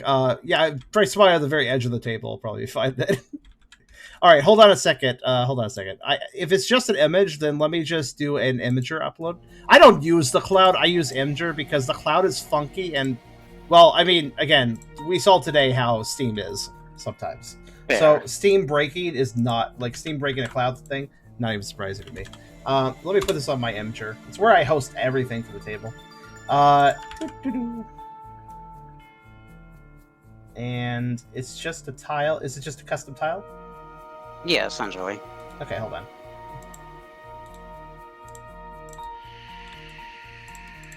Don't you worry, I'll just... Yeah, I stopped your explanation. I'm like, listen, I can put this on the table, then you can explain to everybody. Let's see. This is the one I use, by the way. It's a long ruler. That is a ruler. It's also very thick. Yes, it is. Is this a ruler? Is that what that's for? Or is it, what is it for? Like Troze icons, and we would just put them on there. Yeah, it's an initiative tracker for, well, D20 based games. Oh, okay. How does it work? Well, when you roll initiative, you just put like a token or whatever by the number that your initiative is. Ah, okay. I see. I understand now. Does not necessarily work as well for. Ooh, I like that. That's So such a now, fancy tracker. yeah, there we go. I got the. So explain again. Now that we can see. Okay, so you put person icon And then there. if there's a status effect, you'd put that there. Okay. And then let's say if you had strength up, you would just put a pip there. Okay. And if it was strength down, you would get like a red pip. Yeah, I have red pips over by Tucker. And then this is supposed to tell you like how many moves you use. So if it's your first move, second, so it'll help with like keeping track of accuracy penalties. Okay. Oh, I love that so much. Yeah, this is very functional. We could put it. We could just leave it on Just this. thought it this might be table side. useful if you guys wanted to use it. If not, it's fine. Thank you so much. Yeah, we could just leave this right here. Praise Hydra. Is that a good creator of size? Assets. Is that a good size? I'm just gonna lock this. So. Feel free to resize it however you choose. This is Yeah, just me giving you a gift. Enjoy. Thank you for that. Yeah, Car, feel Yes, free I to. I like to share what I Yeah. create. For I mean, we others. got this right table space is for things like this, things that we might actively use, but not in every situation. That also things that made it fit on the. Okay, who brought out the giant scorched plane? Oh, I brought that out. And Okay. Stick back. I was just like, why is the scorched plane on It here? kind of looks. It kind of looks like this. Oh, it does look. It does have a Wild Prairie vibe. Yeah. I'll do it. There you go. Oh, there it goes. Okay. The thing Oh, about models taking them are out in is that it's very. You have to very carefully put them back in. Well, models are also in the way right now. Yeah, that too. But you're right, actually. An arena might be good for next time. We'll just have to remind ourselves. But yes, thank you so much, Hydra. This is really cool. I love it. Yeah. Yeah, made it specifically because I got tired of using index cards, and I'm like, I'll just make something myself, and I want it to be functional. For specifically Pokerole. Though I guess it could be used for other things if they had similar stats. I could add to the TTS upload, technically, if you would like to share it there. You have a good night, Kyrio. Oh, Kyrio. Good night, already left the Kyrio. call. Yeah, Kyrie already. Thanks for the game. It felt super short. Oh, well, it did. Well, I'm sorry. First off, sorry. I wish I could have done an early start today, but with how things have been the last week, I simply needed to muster the energy together at the time I had. So, but yeah, it was a good. I assume what he means by it felt super short was that it was a lot of fun and time flew. I think that's what he means. Because we had a proper session. I think it was about 3 hours. So, but yeah, definitely fun. Thank you very much, Car, for the game, and for the drama too. Yes. Sweet, sweet drama. It was inevitable to come to this point at some point. Honestly, I knew that it would. I think everybody did. Let there be sweet catharsis in 2 weeks. One should hope, and everything goes okay. We'll see what happens. For now, I get to freaking cliffhanger you all. I love doing that to my players. Nastiest, meanest cliffhanger of all time. Oh. All right, I will do one more table save, and I will do an outro. So, that was Pokerole session 130, guys. bit of a whammy. And I assume 131 will be too. So I guess we'll find out in a couple of weeks. So stay tuned for that. I'll see you guys again for Pokerole then. And of course, I will also see you guys next time for a stream on Friday, which should also be a very interesting one. So see you till then, and hope you enjoyed. Thanks for playing, everybody. Bye.